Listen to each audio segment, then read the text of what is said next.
Salut, bienvenue à l'écoute de Happy Hour, votre émission pop culture qui vous apporte une dose de fraîcheur en ce mois de juin bien chaud.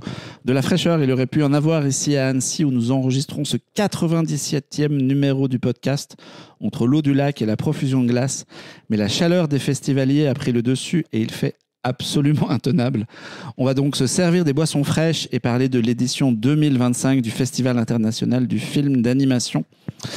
Et pour cela, je suis venu avec Babs et Buster Bunny. Salut. C'est moi. Salut. Salut. Quoi de neuf, docteur? Mais aussi avec Margot, tu es journaliste culture et on peut notamment te voir aux côtés de Nico Pratt sur Filmo TV. Salut Margot. Salut. Et avec Adrien, toi tu es journaliste cinéma culturel pour Combini. Ouais, pas du tout, je suis dompteur de signes à Annecy en fait. Non, c'est tout à fait ça, tu es quand même le bienvenu. Merci beaucoup. Vu qu'on a des petits débutants avec nous, je vais vous demander entre autres ce que vous trouvez au festival, ce que vous avez kiffé et moins kiffé dans cette semaine. Et on a demandé à chacun de parler d'un film qu'il a aimé découvrir pendant cette édition. Et on va commencer par un petit tour de table un peu général et je vais vous demander est-ce que vous avez passé une belle semaine? Oui. Moi, je peux le dire, c'est mon premier festival. Donc, je suis absolument ravie de le découvrir. Surtout que je reviens de Cannes. Donc, il a fallu se mouiller la nuque, mais dans le bon sens du terme. C'est quand même nettement plus chill ici. Je trouve, il y a vraiment une ambiance assez superbe dans les salles, en dehors des salles, au bord du lac, chez les glaciers. Non, vraiment, c'est une excellente découverte. Jean-Victor, toi aussi, c'est ton premier. Ouais, moi, on me l'a vendu pendant de longues années. Moi, c'est mon 13e, donc ça doit faire 13 ans que je te souviens. 13 ans qu'on me dit, viens, Annecy, belle imitation. Et non, je suis très content. En fait, j'ai trouvé ça effectivement très chill. C'est-à-dire que tu sens que c'est un festival de gens qui aiment le cinéma parce qu'ils aiment voir des images qui bougent. Et que tout le monde est très curieux. Et qu'en fait, quand tu vas voir les films en sélection, tu vois des choses très variées de tous les horizons, de tous les genres. Mais les gens ont l'air d'avoir la même énergie et le même entrain à chaque séance. Et en plus, tout est fait. Bon, après, on est accrédité, on a des conditions un peu spéciales, mais c'est facile. On a la clim. On a la clim. On peut le dire. Tes billets, prendre les billets, c'est assez facile. Et je crois que quand tu prends le pass festival, ça va. C'est pas non plus une galère, contrairement à Cannes ou d'autres festivals. Et j'ai l'impression que ça reste à la fois très pertinent, très riche dans ce que ça propose, et en même temps très accessible, ce qui est pas le cas forcément de tous les festivals. Donc c'est un gros point en plus, quoi. Adrien. Moi, du coup, c'est ma deuxième année. Deuxième édition, et pour rien vous cacher, la première s'est extrêmement mal passée. Parce que je crois qu'il balance les bails. En fait, il y a eu un contexte qui fait que j'ai eu plein de soucis, genre j'avais mal aux pieds, je sais pas ce qui se passait. Il est possible que j'ai complètement foiré une interview avec quelqu'un de très célèbre, Bichette. Alain Chabat. Voilà. Le son a foiré. Donc autant vous dire que j'avais pas eu le temps de voir beaucoup de films et tout. Donc là, c'était vraiment ma plus grande mission de cette année. Cette fois, c'était de voir beaucoup plus de films. Donc ce qui a été le cas. Et après, moi, je suis complètement d'accord avec vous. Et je trouve aussi que les équipes sont vraiment adorables. C'est-à-dire, peu importe qui, que ce soit les représentants de presse ou même les gens qui nous accueillent dans les salles, etc. Tout le monde est vraiment toujours souriant, toujours dans le calme et tout. Et en fait, c'est un plus quand on va voir des super films, quoi. Les gens ont l'air contents d'être là et personne se la pète.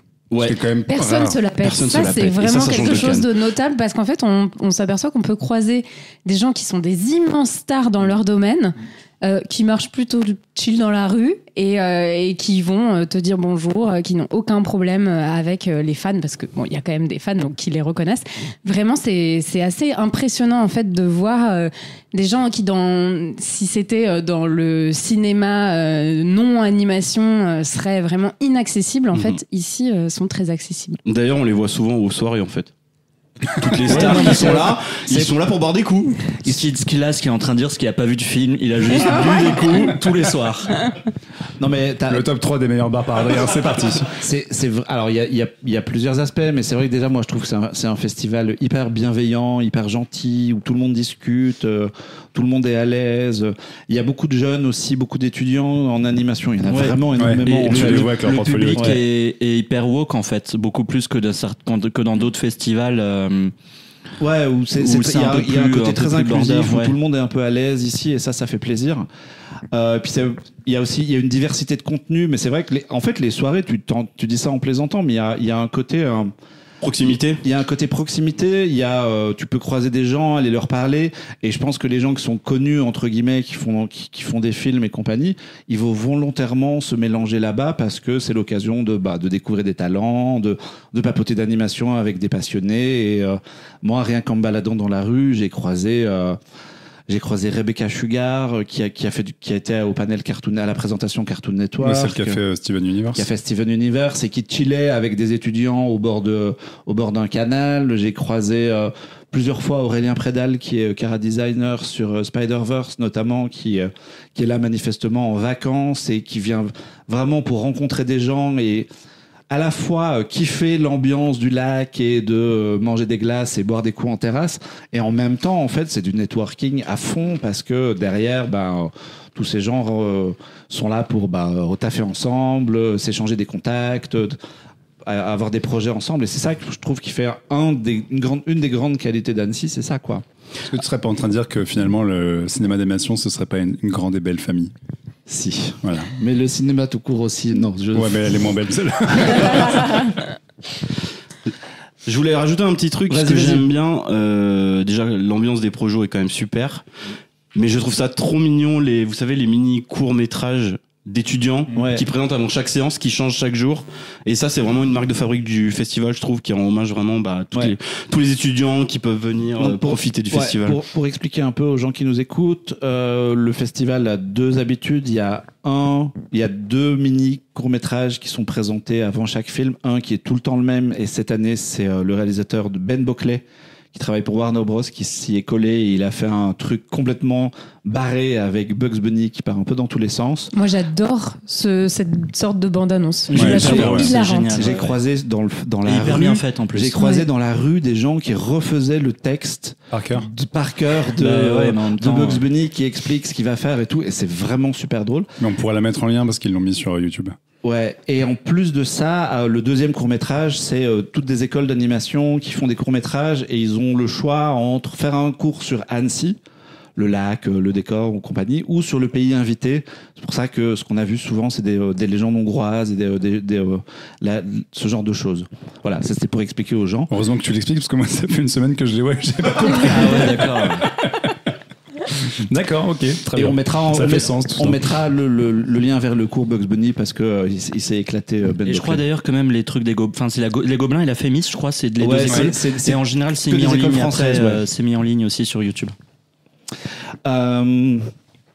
Je suis déjà perdu dans mes notes, ça commence. Marc se retrouve vers un écran où il n'y a rien qui marche. Il n'y a rien qui marche.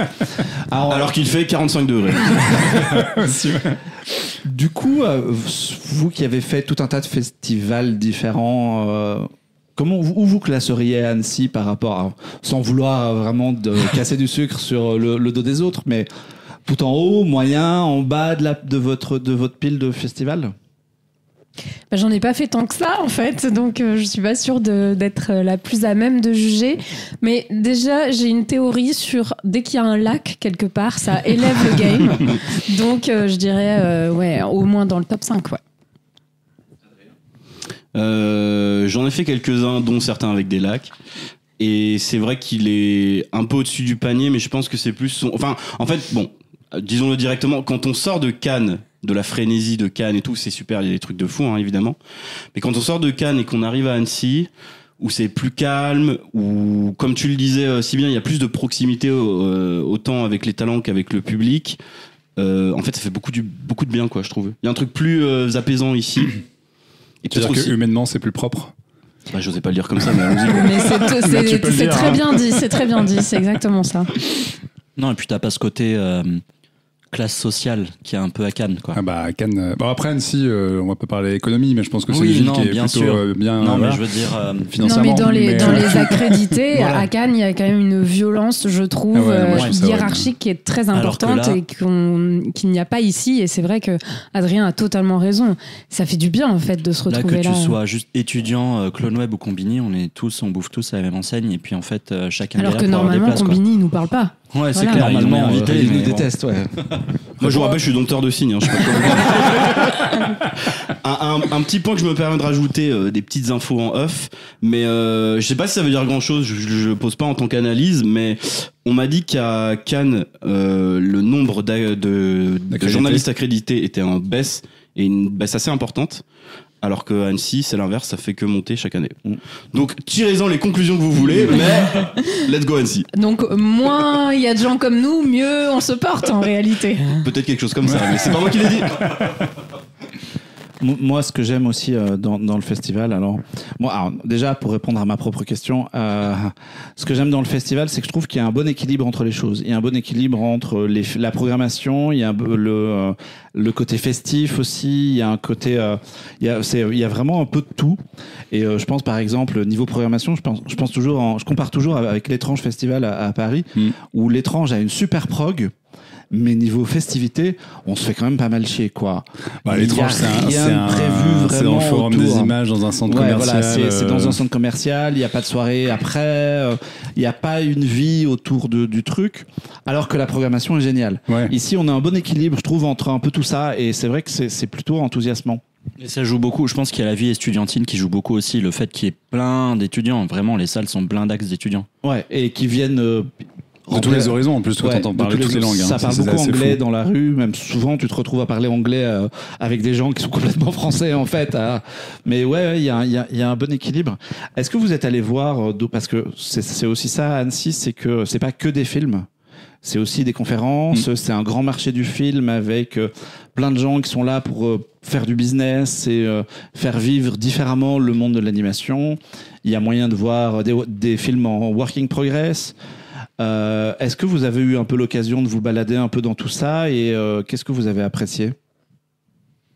Moi, il y a un matin au petit-déj où il y a des gens à côté de moi qui négociaient pour trouver un réal. C'était assez marrant. Des producteurs. On était dans un hôtel très bien situé dans Annecy et vraiment, en prenant mon petit-déj, j'entendais les mecs qui étaient en train de négocier sur comment ils voyaient faire leur série, comment ils allaient bosser. Donc, ouais, il y avait déjà cet aspect professionnel avant même de sortir dans des lieux qui sont faits pour. Mais oui, on a fait plusieurs conférences. On a fait notamment la conférence pour les 25 ans de Cartoon Network. Enfin, des Cartoon Network Studios, donc tout ce qu'ils ont produit un peu en interne. Et c'était trop bien, parce qu'il y avait du coup, en fait, sur scène, une espèce de brochette de talents incroyables, notamment les deux piliers, à savoir Craig McCracken, qui est le créateur des Super Nana, et Genndy Tartakovsky, qui à l'époque avait fait pour Cartoon Network le laboratoire de Dexter et Samurai Jack, donc des petites références. Et après, il y avait donc Rebecca Sugar. Alors, je connais pas le nom de tous les gens, mais il y avait en gros les gens qui ont fait Adventure Time, Steven Universe, Regular Show. Ouais. Je dis pas de bêtises. Ce sont toutes des séries. C'est le deuxième âge d'or de Cartoon Network. En fait, on avait les deux âges d'or vraiment devant nous. C'était le début de Cartoon Network et les années 2010, quoi. Et du coup, il y avait très très peu, enfin ils ont montré 2 petits clips de 1 minute 30, mais c'était vachement bien parce que tu voyais en fait des professionnels sur scène qui racontaient leur histoire sans langue de bois, parce que bon, Cartoon Network ça a 25 balais, Genndy et Craig McCracken ils en ont plus rien à secouer, ils peuvent dire ce qu'ils veulent puis c'est des grandes gueules, donc vraiment ils parlaient de façon très ouverte, sans bullshit marketing, etc. Et c'était hyper frais, hyper rafraîchissant. Enfin, en plus, il y avait ce côté rencontre de 2 générations. Alors, ils se connaissent en vrai. Mais c'était assez émouvant, en fait, de voir comment ces mecs-là ont fait perdurer cette marque et cet esprit au fil des années. Et on a retrouvé ça ce matin avec la présentation de Walt Disney Animation Studios, où tu avais un hommage à Ron Clements, donc le réalisateur entre autres de petits films comme La Petite Sirène ou Aladdin et d'autres choses comme Moana, et ils lui ont rendu hommage avec Jared Bush qui est le nouveau directeur du studio d'animation et qui lui est en train de bosser sur Zootopie 2, et c'est pareil en fait, tu voyais se télescoper plusieurs générations et ça a fait rejoindre en fait cet aspect grande famille de l'animation, parce que même si évidemment il y a plusieurs écoles, il y a l'école Disney, il y a l'école Cartoon Network, tu sens qu'en fait ils sont tous quand même animés par ce truc de créer de l'image en mouvement et créer des histoires à travers ça les passionne littéralement. Et en fait j'ai trouvé que tous les trucs qu'on avait fait, alors peut-être qu'il y a des... j'ai pas fait la conférence, bon, je vais peut-être pas citer des gens pour tracher dessus, mais on sait de quoi je parle, mais enfin moi tous les trucs que j'ai vus, par exemple, là où j'ai dû comprendre que c'était un peu plus marketing, mais donc Netflix pour ne pas le citer, moi tous les trucs que j'ai vus, en fait même avec des pontes de l'industrie et des mecs légendaires, c'était peut-être du marketing et voilà, mais j'ai senti que c'était hyper sincère et que vraiment c'était des gens passionnés qui étaient contents d'être dans une ville entourée de passionnés qui sont des néophytes ou qui sont déjà des gens établis, et du coup c'était cool d'avoir ça en marge de projection et de découverte de films, quoi. Alors moi, je suis assez contrainte par les demandes de mes employeurs, donc j'ai fait assez peu de work in progress. En revanche, j'ai fait une manif dans les trucs un peu à côté. Pour Gaza, non? Rien à voir. Non, une manifestation de nombreux salariés de l'animation qui dénoncent la précarité du secteur. Parce qu'en fait, c'est vrai que le festival met en avant, et à raison évidemment, les grandes réussites de l'animation, et notamment de l'animation française. Moi, j'étais à la projection de Falcon Express du studio toulousain TAT. Vraiment, il y avait une ambiance de folie. On sent que tout le monde est derrière un peu le studio tricolore qui cartonne. C'est aussi eux qui ont fait la série Astérix et le combat des chefs sur Netflix. Et d'un autre côté, en fait, il y a quand même une crise en ce moment qui touche le secteur. Donc, je suis allée discuter avec des salariés qui sortent souvent de studios dont on entend moins parler, mais qui sont en redressement ou en liquidation judiciaire. Et je trouve ça assez intéressant parce qu'ils ont toute leur place aussi au MIFA. Ils ont donné plusieurs tables rondes sur l'état des lieux, sur les derniers chiffres, sur ce qu'il faudrait justement... les leviers à activer pour faire en sorte que ça aille mieux et qu'on sorte peut-être de la crise, même si je vais pas vous cacher que les gens que j'ai rencontrés sont plutôt pessimistes et ils se disent on annonce du mieux pour 2026 mais on n'est pas du tout sûr que ça fonctionne. Mais donc voilà, ça c'était mon petit pas de côté de la semaine. Et moi j'ai une petite question pour toi. Quand tu discutais avec eux, à quelle vitesse est arrivé le mot IA? Et bien figure-toi que c'est moi qui l'ai prononcé en premier. Okay. Donc finalement pas si vite que ça, parce que alors en tout cas des gens avec lesquels des témoignages sur lesquels je peux me baser, l'IA aujourd'hui fait pas encore peur parce que on a quand même beaucoup de gens qui voient l'utilité que l'outil peut avoir. Et en revanche, ils sont tous conscients que là, ils vont se prendre la vague de l'IA générative qui là est beaucoup plus inquiétante, ça c'est clair. Mais pour l'instant, c'est quand même des geeks à qui on parle, et donc comme nous, on va pas se le cacher. Exactement. Et donc l'IA, ils voient pas ça que comme une menace. Alexandre, c'était quoi ton pas de côté du festival? Enfin, hors film. C'était hors film. Moi, ça faisait longtemps en plus que j'en avais pas fait. J'ai fait un work in progress. J'ai fait une raclette. J'ai fait une raclette, absolument, et très très bonne d'ailleurs. Le Freddy, big up, merci. On n'est pas sponsorisé par ce restaurant, je précise. Non, j'en ai fait qu'un seul parce que je privilégie ici aussi quand même la compétition. Mais j'ai fait un working progress de In Waves qui est adapté de la BD dont on avait parlé au podcast il y a très très longtemps. Et en fait, j'avais oublié à quel point c'était vraiment pour les étudiants en animation, que c'est vraiment où il t'explique le layout, les effets spéciaux, les mouvements de caméra, les recherches graphiques, des choses comme ça. Pas du tout les présentations de gros studios qui est beaucoup plus grand public, où là c'est vraiment adapté aux étudiants, et je trouve ça vachement intéressant. Adrien? Qu'est-ce qu'on n'a pas cité? On n'a pas cité, il y a beaucoup, je pourrais pas les citer, mais parce que je sais pas exactement ce qu'il y a, mais il y a aussi beaucoup d'expositions à Annecy. Ouais. La plus populaire cette année, évidemment, c'est celle sur Arcane, la série Netflix inspirée du jeu vidéo League of Legends. On l'a vu avec Jean-Victor, c'est cool. Moi, j'ai trouvé que c'était un peu classique. Même si c'est vraiment, ils ont mis des artworks sur les murs. Voilà. Des dessins, quelques sculptures. Mais comme c'est une série qui a quand même été, qui est extrêmement populaire et où il y a eu un vrai artbook magnifique et plein de trucs. Bon, t'es pas très surpris quand tu vas la voir, mais si t'aimes Arcane, c'est cool, quoi. Après, c'est beau si t'as envie d'en apprendre plus sur la création des personnages et tout. Il y a vraiment tout ce qu'il faut, que ce soit Jinx, V, Jace, etc. Mais après, on a fait les conférences. Ouais. Et oui, bon, celle de Netflix était très. Il a décidé de se faire. We are fucking Netflix, you know. Quelque chose comme ça, quoi. Belle imitation. Merci. J'arrive pas à rebondir. Après, je pense qu'il y a un truc que nous on fait pas. C'est les annonces, tout ce qui est côté MIFA. Le MIFA, c'est pour la partie pro du festival. Et là, par exemple, moi, j'ai reçu un communiqué de presse sur le fait qu'il y avait une nouvelle série Cobra qui allait arriver. Ouais. Plein de trucs, évidemment, autour des Schtroumpfs, parce qu'il y a 1 milliard de produits dérivés autour des Schtroumpfs. Oui, Fortiche, ils ont annoncé leur nouvelle série avec Arte, qui s'appelle Miss Saturn, machin. Enfin, il y a beaucoup de conférences et d'annonces, ouais. Pixar, tout à l'heure, a annoncé son nouveau film d'animation, Gâteau. Donc ouais, je pense que ça nous on l'a jamais fait et je pense que ça peut aussi être assez intéressant d'assister à cette conférence. Enfin, si toi t'as fait un truc au MIFA quand même, t'as fait un pitch. J'ai fait un pitch. Alors c'est un peu différent et pour rebondir sur ce que tu disais sur les working progress et expliquer aux gens, à Annecy on a la possibilité de voir des films à différents stades de production. Le working progress c'est vraiment une espèce de making of avant la sortie du film, là où le film en est. C'est vrai que c'est souvent très technique parce que il y a beaucoup d'étudiants en animation qui viennent là pour proposer leur CV. Et c'est vrai que les réalisateurs se lâchent un peu sur les acronymes, les logiciels. Et, les réalisateurs au Working Progress ont beaucoup d'acronymes, citent beaucoup de logiciels, de termes techniques. Et moi, j'étais un peu perdu sur tout ça. Et en même temps, j'essayais de raccrocher les wagons. Je fais oui, ça y est, j'ai compris où ça va. Et donc, et en fait, après, t'as aussi le côté des étudiants où ils disent j'ai utilisé tel logiciel. Waouh, vraiment, bravo, applaudissements. Et toi, t'es ok. J'ai pas compris. C'est vrai que c'est pas un master en Blender, c'est ça. C'est un truc c'est des petites conférences dans une petite salle qui sont un tout petit peu pour les spécialistes, mais en même temps, c'est cool parce que très souvent, le film qui est projeté en Working Progress l'année d'après ou l'année suivante, il est censé être en sélection. Normalement, c'est censé être l'année d'après, c'est une règle qui fonctionne plus très bien. Mais moi, je vais aller voir autre chose aussi. C'est la première année que j'allais voir ça au marché du film. Il y a un truc qui s'appelle les pitchs. Donc en fait, pas les biscuits du coup, pas les petits gâteaux. Mon Dieu. Je t'avais prévenu qu'il y c'est aurait la fin de ce podcast. L'enfer. Il t'avait dit que je faisais des blagues. Ouais. Ah ok. C'était bien sûr. horrible. En gros, le principe, c'est que si tu as un projet de film d'animation, tu peux l'envoyer au festival qui a un jury.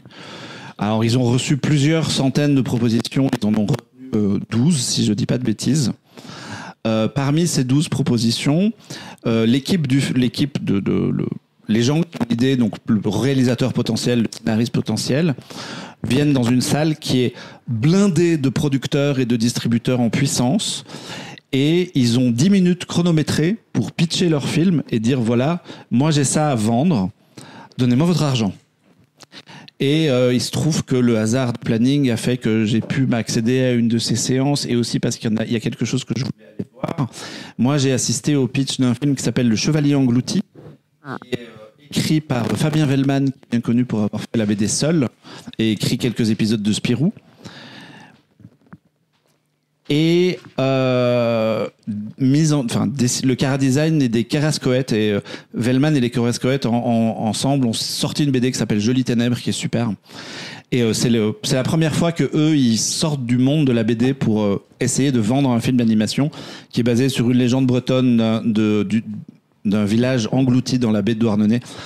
Et pendant 10 minutes, ils étaient là avec une presse millimétrée, plein d'images, des textes précis et tout, vraiment hyper carré.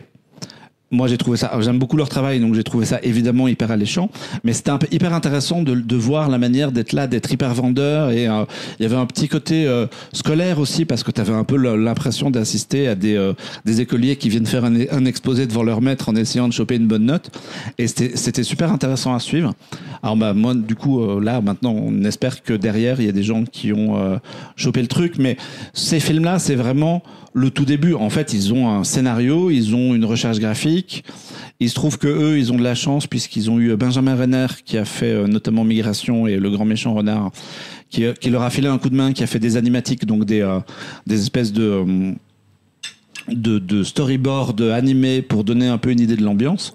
Mais on ne sait pas du tout si ça va marcher. C'est peut-être que ça va complètement bider et que personne n'en voudra jamais et que ça va finir dans un tiroir. Et à l'inverse, peut-être que l'année prochaine, ce sera un whip, ça passerait l'étape d'après et que dans 2 ou 3 ans, on verra le film en sélection. Donc c'était une petite expérience que j'ai trouvé vraiment super à vivre. Et c'est toi qui anime, donc c'est toi qui lance la suite. C'est vrai, pardon, j'étais perdu. Voilà. Est-ce que vous êtes allé voir... Alors, il y a après, on parlera de films, mais il y a différentes compétitions ici avec des prix à chaque fois. Il y a des films de commande qui sont des films que des sociétés demandent, je sais pas, pour de l'institutionnel ou des choses comme ça. Il y a des épisodes de séries télé qui sont proposés et qui vont être aussi primés ce week-end, donc après l'enregistrement. Et il y a des courts-métrages. Est-ce que vous êtes allé voir un peu tout ça ou il y a que moi? Non. Moi, j'ai vu que des films et des conférences. Ouais, moi, je suis allé à la cérémonie d'ouverture qui proposait une série de courts-métrages. c'est un peu, c'est pas mon univers, le court-métrage, je crois. Tu vois, t'aurais dû venir manger la raclette. C'était vraiment des choses très expérimentales, très bizarres, pas forcément très alléchantes. Pourtant, t'as vu du Star Wars, normalement, t'es content. Et il y avait en avant. Non, c'était horrible. J'y étais, c'était horrible. Il y avait en avant-première mondiale Star Wars Black, et un épisode d'un studio japonais pour la 3e saison de Star Wars Vision. Et c'était horrible parce que le gars, il a fait un truc que lui seul comprend, en fait. Le réalisateur, il a fait un truc hyper chiadé artistiquement, avec il y a de la couleur des plans, il y a de la recherche et tout, mais j'ai pas du tout compris ce qu'il voulait raconter. Et donc c'est un problème, quoi. Alors, je vais nuancer un petit peu parce que moi aussi, je suis restée complètement hermétique à ce court-métrage sur Star Wars où vraiment, je crois que je me suis dissociée de moi-même pendant en me disant mais qu'est-ce que je regarde. En revanche, il y en a d'autres que j'ai bien aimé. Il y en avait 5 en tout. Moi, j'ai beaucoup aimé un Français qui s'appelle Carcassonne Acapulco et c'est pas uniquement parce que je viens de pas très loin de Carcassonne, mais j'ai trouvé ça hilarant. Ça se passe dans un avion. Je sais que Marc a pas été très sensible à l'humour de ce court-métrage. Moi, ça m'a pas fait marrer, mais moi, j'ai trouvé ça très très drôle et plutôt bien fait. Donc, j'ai trouvé qu'il y avait quand même des choses intéressantes. J'ai pas vu beaucoup de séances de court-métrage parce que malheureusement, les séances que j'avais réservées, j'ai dû les annuler pour des interviews ou écrire ou monter des sujets. Mais j'ai essayé de panacher un petit peu, comme c'est encore une fois ma première fois, j'ai essayé de panacher aussi avec la compétition contre-champ, qui est une sélection parallèle, et essayer de ne pas voir que la compétition officielle, même si forcément c'est aussi ce qu'on privilégie. Mais ça, c'est peut-être un petit point noir, entre guillemets, d'Annecy, c'est que, je sais pas vous, mais... Il y a trop de trucs. Ouais, il y a trop de trucs, et je comprends pas, je trouve que les sélections sont pas très lisibles. Je sais pas si vous voyez ce que vous voulez dire, mais notamment quand on réservait nos places. Oui, la première approche, c'est pas très bien. On comprend pas trop l'officiel. Ok, bon, l'officiel, tu captes tout de suite, mais tu vois, comme tu disais, Margot, oui, il y a entre Annecy présente, enfin, voilà, les séances spéciales. Voilà, il y a beaucoup de choses. Et on se perd assez vite. Ce serait le seul truc, tu vois, qu'il faudra encore, je pense, travailler dessus. Alors c'est juste que je suis débile et. Non, et puis ça dure pas très longtemps quand même. En fait, bon, le premier soir, il se passe rien, donc c'est vraiment 6 jours. Ouais. 6 jours, il faut cavaler pour c'est même voir plutôt tout 5 ça. en fait, parce qu'entre le samedi proche, enfin le lendemain de cette émission là, ça va être la clôture et il y a moins de choses en fait. La programmation elle diminue, donc c'est vraiment 5 jours intenses dans lesquels il faut faire rentrer tellement de choses que c'est pas possible de suivre. Et c'est le droit qu'à 4 c'est sûr que c'est compliqué, donc, effectivement. En fonction du type d'accréditation qu'on a, on a droit à un certain nombre de séances. Alors il y a moyen de, si les gens qui nous écoutent ont vraiment envie de venir, il y a toujours moyen d'avoir de passer sans réservation, des places en dernière minute. Il y a des salles plus éloignées autour d'Annecy qui permettent d'avoir des billets à la séance aussi. Donc il y a quand même toujours un peu moyen de rattraper certaines choses. Mais c'est vrai que il y a tellement de trucs et en plus nous on a cette contrainte que mine de rien on vient quand même travailler, donc il faut caler aussi des heures de taf dans tout ça, donc c'est sûr que c'est un tout petit peu compliqué. Mais c'est des problèmes de riches finalement. C'est totalement des problèmes de riches. Et ouais, grave. Et puis surtout s'il y a des gens qui sentent qui hésitent à venir, qui se disent moi je viendrais bien essayer. En vrai, venez parce que avec 2 séances ouvertes par jour aux accréditations publiques. Entre films, vous faites du pédalo, vous allez manger une raclette et arrête avec ça. En fait, Alex, j'ai payé par l'office de tourisme de la ville. Et par le resto de raclette. Entre les expos, les trucs, les moyens les dédicaces, les fils où il y a moyen de s'incruster aux séances à la dernière minute, il y a quand même moyen d'avoir de bons programmes. Donc ça c'est quand même un truc cool. On va enchaîner et parler de cinéma. Juste avant de passer à vos petits sujets individuels, je voulais savoir, juste en name drop, quel est le film que vous avez préféré cette semaine? Into the Mortal World. Into the Mortal World aussi. On en parlera après. Margot? Moi j'en ai 2, donc je vais citer là celui dont je ne parlerai pas plus tard, c'est Space Lesbian Princess, cool. en sélection contre-champ, qui est vraiment hilarant, super fun, j'ai adoré. Alexandre? Into the Mortal World aussi. D'accord. Marc? N'hésitez pas à être original. Moi je pense que je vais citer Fixed de Genndy Tartakovsky. Ça m'a plus au global fait transporter et procurer des émotions que Into the Mortal World, que j'ai vraiment trouvé très bien au demeurant. Mais tu préfères les chiens en rut, quoi. Voilà. Est-ce qu'on en parle, Margot? Est-ce qu'on se bat tout de suite maintenant? Parce que j'allais dire qu'on pouvait se battre sur plusieurs films. Mais... Oui, non, surtout Planète en fait que moi j'ai pas compris du tout. J'ai pas compris. Franchement, c'est l'histoire de de plusieurs graines de pissenlit. 4, elles sont 4. Pardon, elles sont 4 qui visiblement essaye de survivre à une apocalypse. Alors moi, j'ai l'impression que tu n'as pas suivi le film. Non, mais je m'en souviens plus. J'ai tapé une sieste, les gars. Non, j'ai pas dormi. Je m'en souviens plus. Et en fait, à un moment, elle rencontre des limaces et elle se lie d'amitié en fait avec des limaces pour essayer de survivre et trouver un endroit où elles peuvent se replanter. Sauf que c'est à moitié en prise de vue réelle. En fait, il y a que les graines de pissenlit qui sont quand même animées, avec quelques éléments en plus. Et puis, juste, c'est chiant à mourir, quoi. C'est chiant. Voilà. Alors, moi, pour replacer les choses dans leur contexte, j'avais pris la séance pour Planète à 8h30 un matin. Ouais. Et la veille au soir, on me dit, c'est le truc le plus chiant que tu verras de ta vie. Annule. C'est clair. Bon, comme j'ai un petit esprit de contradiction, voilà, Adrien était faible, moi non. J'ai gardé ma place et je n'ai pas dormi à 8h30 et moi j'ai bien aimé. Je l'ai dit, j'ai trouvé que c'était un peu la version VG de Flow. C'est-à-dire que c'était un film sans parole, sans dialogue, où en fait c'est vraiment un survival movie en réalité, avec ces petites graines de pissenlit. Je reconnais des défauts, notamment je pense qu'ils n'ont pas eu le budget tout à fait suffisant pour les incrustes, c'est chaud, voilà, les incrustes, c'est chaud quand même. Pour que ce soit totalement aussi joli à tous les moments. Mais moi je me suis complètement laissée porter par cette histoire. Je trouve qu'il y a des moments vraiment très sympas. Et je n'ai pas dormi. Ok, j'ai pas dormi non plus, mais alors voilà. Fake news, non? Agree to moi l'enthousiasme chez Alexandre. Ouais, non, j'ai vraiment trouvé ça horrible. Je suis pas du tout rentré dedans en fait. Ouais, moi non plus. C'est vraiment ma pire séance. Je trouve que ça, graphiquement, ça a 20 ans de retard, ça raconte rien. J'ai vraiment eu l'impression que le festival l'a sélectionné un petit peu, comme tu dis, parce qu'il y a un côté flow écolo. Mais on raté, sachant quoi. que c'est passé à Cannes avant quand même. Ouais. Oui, c'est passé à Cannes, il a eu un prix. Hein. Non, c'était la clôture de la semaine de la semaine de la critique. Alors, que ça ne raconte effectivement pas grand-chose. Hein. Moi, je l'ai vraiment vécu comme une expérience immersive en réalité. Et je trouve, sur moi, ça a fonctionné. Qui d'autre venait me dropper un truc? Du coup, ton film pire, si tu veux qu'on continue à se battre. Mon film pire, alors, moi, je suis désolée, mais j'ai pas du tout accroché à Ciao. Ok. Film japonais.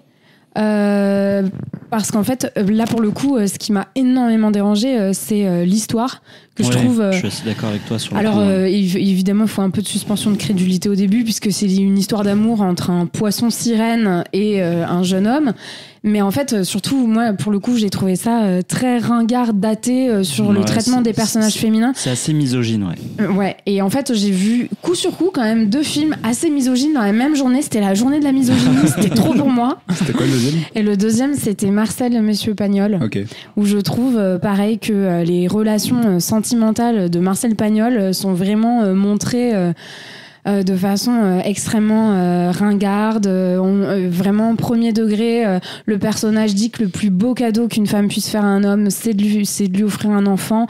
Enfin, pardon, mais je suis plus dans les années 50. C'est une autre époque. Ah non, mais c'est pas possible. Vraiment, c'est pas possible en fait. Et moi, ça m'a complètement sorti de ces films. Je ne pouvais plus voir que ça. Je dis quand même que dans Ciao... pour Ciao, je suis assez d'accord avec toi pour le coup. Il y a quand même le traitement 2 scènes qui font pas plus d'1 minute chacune, avec vraiment cette ambiance que je pensais plus retrouver en 2025, ces personnages féminins à gros seins, grosses fesses, dont on commente les seins et les fesses par des personnages masculins qui sont à peine dotés de paroles, voire pas du tout pour une des deux. Mais c'est horrible. Arrêtez en fait. Je suis pas venue ici pour souffrir. Ça, le Japon parfois. Ça pour le coup, je suis assez d'accord avec toi. Vraiment, après Ciao, moi ce que j'ai beaucoup aimé, c'est la frénésie visuelle du truc, ou comme tu disais, Pogno sous acide, quoi. C'est tout à fait ça. Mais les décors sont magnifiques, je trouve. Et il y a un petit côté un peu Satoshi Kon dans le design des personnages, tout ça un peu fucked up, un peu chelou, mais c'est clair qu'il y a un vrai problème sur le traitement des personnages féminins et de l'histoire globale, puisque c'est en fait le mec tombe amoureux du poisson uniquement quand elle devient belle, quand elle devient une belle humaine jolie qui répond aux standards de beauté. Quoi. Ouais, sachant qu'avant elle a quand même appris à cuisiner, hein, parce que c'est important. Et à faire le ménage aussi, non? Ouais, entre autres. Elle range les trucs. On le voit demain, on a très envie. Ça y est. Jean-Victor, Le mauvais film. Ton pire film. Bah moi j'ai pas été. Attends, je réfléchis parce que il y a différents trucs qui m'ont pas trop plu. Après j'ai rien vu, je trouve, de catastrophique. J'ai pas vu un film où vraiment je me suis dit c'est une honte. Il y en a un qui m'a pas trop plu.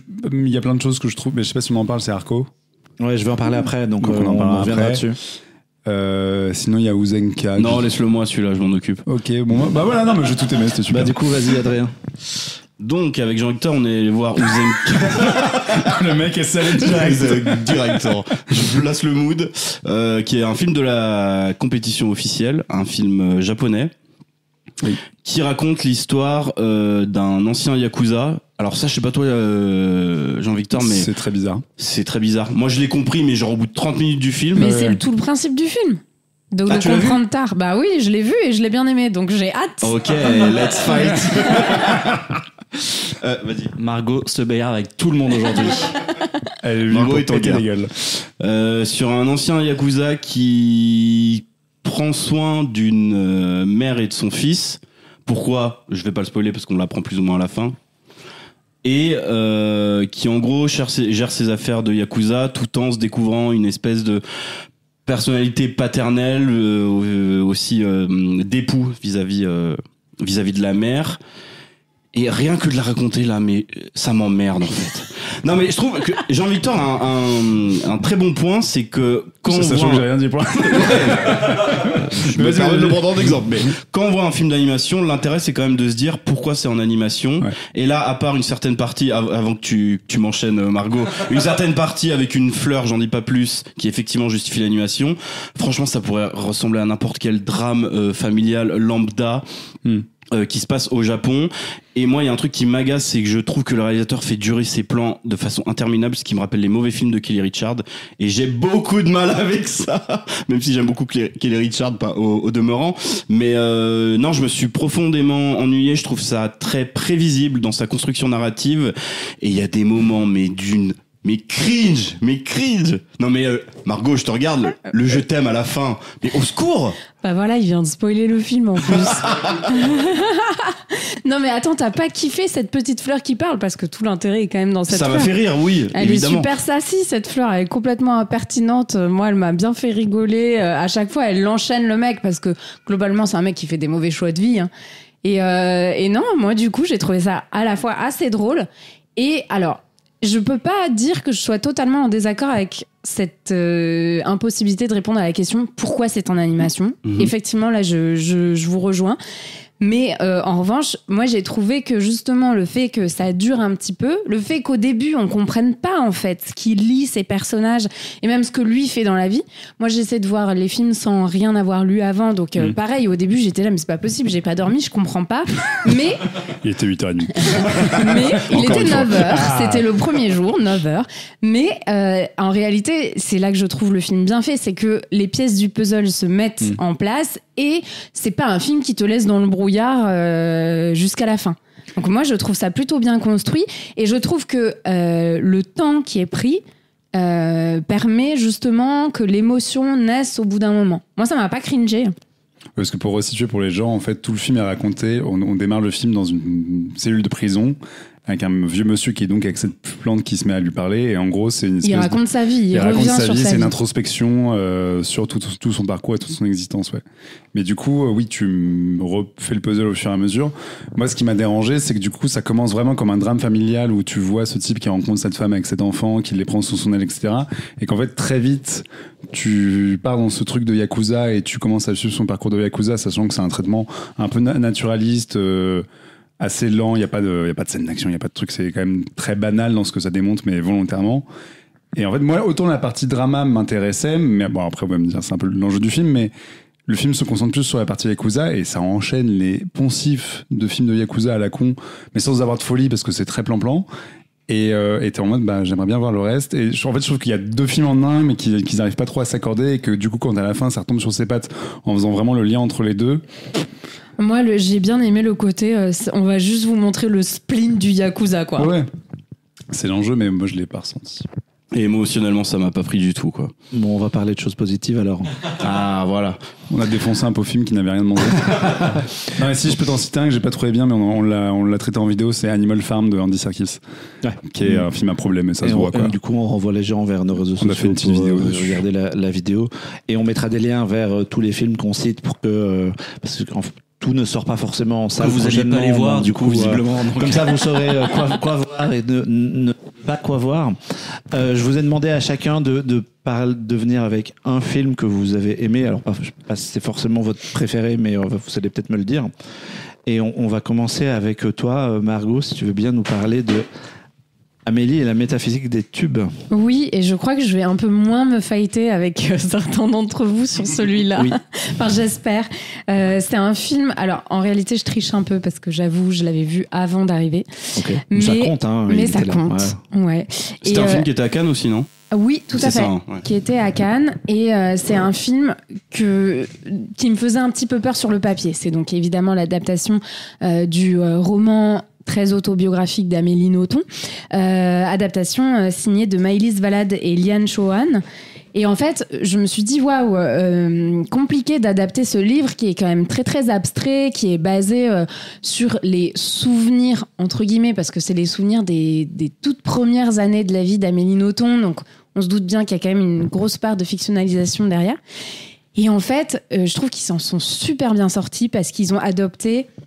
Ils ont repris en fait ce qui marche très bien dans le livre, à savoir c'est quelque chose sur les sensations et comment en fait on sort de la petite enfance pour entrer dans l'enfance en découvrant les sensations les plus désagréables. Donc il y a le deuil, l'arrachement, et les plus agréables comme la découverte du goût du chocolat blanc qui est extrêmement importante dans le film. Et je trouve ce film absolument magnifique visuellement. C'est de la 2D, c'est vraiment une peinture. Il n'y a pas de traits, c'est des couleurs, des aplats de couleurs. On est souvent entre l'aquarelle et la gouache. Je trouve que ils ont vachement bien soigné la colorimétrie. C'est très très poétique, mais du coup on ressent vraiment physiquement les sensations.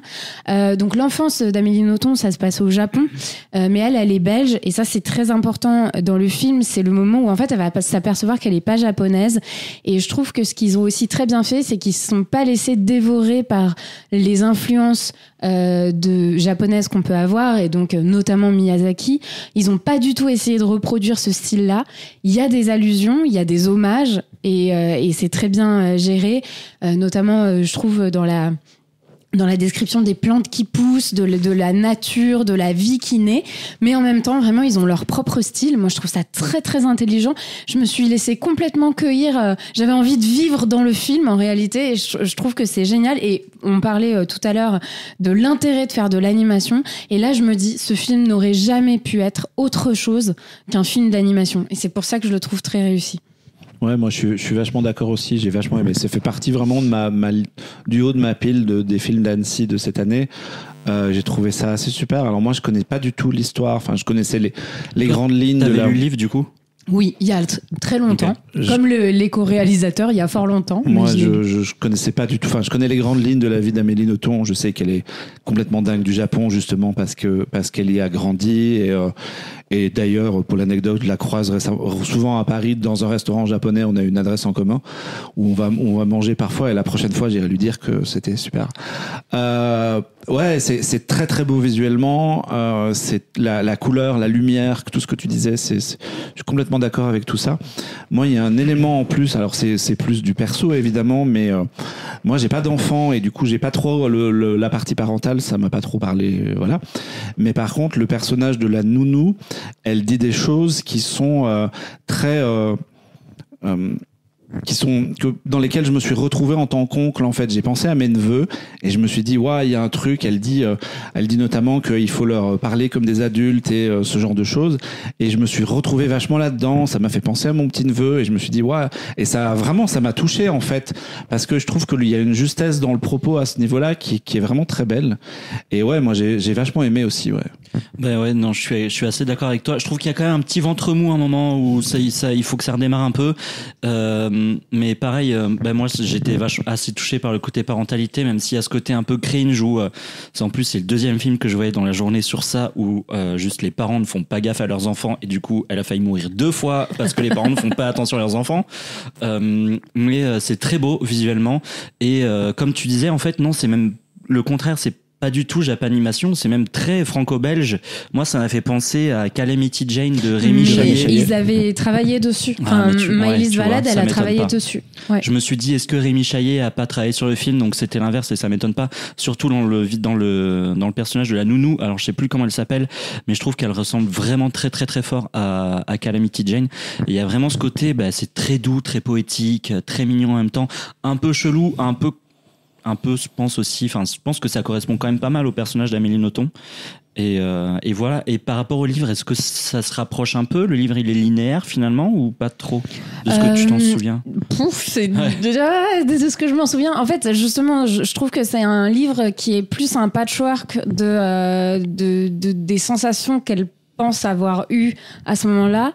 Et c'est exactement ce que fait le film, c'est-à-dire il se met à la hauteur de cet enfant. Et franchement, c'est pas facile parce que Amélie Nothomb, elle a quand même, elle invente le concept de tube. Elle explique qu'elle se prenait pour Dieu quand elle était petite, et ils ont réussi à tout reprendre. Le début, je me suis dit, oh là, ça part dans un délire égocentré sur Amélie Nothomb et tout. Je vais pas du tout kiffer. Et en fait, ça passe vite à autre chose. Quand même. Voilà, c'est ça. Et en fait, je trouve ça assez intelligent d'avoir réussi à garder le point de vue de cet enfant. Et moi, je rejoins totalement Marc. J'ai pas d'enfant non plus, mais j'ai été hyper touchée par cette. En fait, il y a quand même tout un propos sur qu'est-ce qui fait la famille et est-ce qu'on peut faire famille quand on n'a pas de lien du sang, puisque c'est vraiment tout l'enjeu avec cette nounou. Et il faut à la fois accepter ce lien très fort et en même temps savoir aussi s'en détacher, puisque ces gens-là, à un moment, on va plus les voir, ils vont nous quitter, ils nous construisent, mais ils vont nous quitter. Et donc, moi, je trouve ça très fidèle au livre tel que je m'en souviens, mais je saurais pas te dire si ça adopte exactement la même construction. Et un petit passage que j'ai trouvé assez intéressant, c'est le côté je spoil très rapidement, mais en gros ils habitent chez une propriétaire qui est horrible, qui est horrible. Okay. Et qui en fait ça se passe dans les années 60, je pense 70 si je dis pas de bêtises. Par là. Quel âge a Amélie Nothomb? Mais oui, ça doit être ça. 60-70. Pendant que je cherche. Et en fait, la propriétaire qui est japonaise en veut énormément à cette nounou qui est aussi japonaise de sympathiser avec les occidentaux. Parce que il y a tout un passage, mais tu te rends compte, tu t'occupes d'elle alors que tu te souviens pas tout ce qu'ils ont fait à nos parents et tout des trucs comme ça. Et ça c'est assez intéressant et assez touchant en fait. En filigrane de voir le trauma en fait de la guerre qui infuse encore chez les Japonais à cette époque. Et qui infuse encore du coup 20 ans plus tard, puisque Amélie Nothomb elle est née en 66, donc le film elle a 2 ans et demi, 3 ans au moment de l'histoire. Quelle culture Macler, c'est fou. Sans note. Je suis surtout aidé par un truc qui s'appelle Wikipédia et sur lequel j'ai jeté un œil. Du coup, on est en 69, donc on est quand même quasiment 25 ans après la fin de la guerre. Donc c'est vraiment un trauma qui reste, quoi. Et donc ouais, effectivement, c'est hyper intéressant.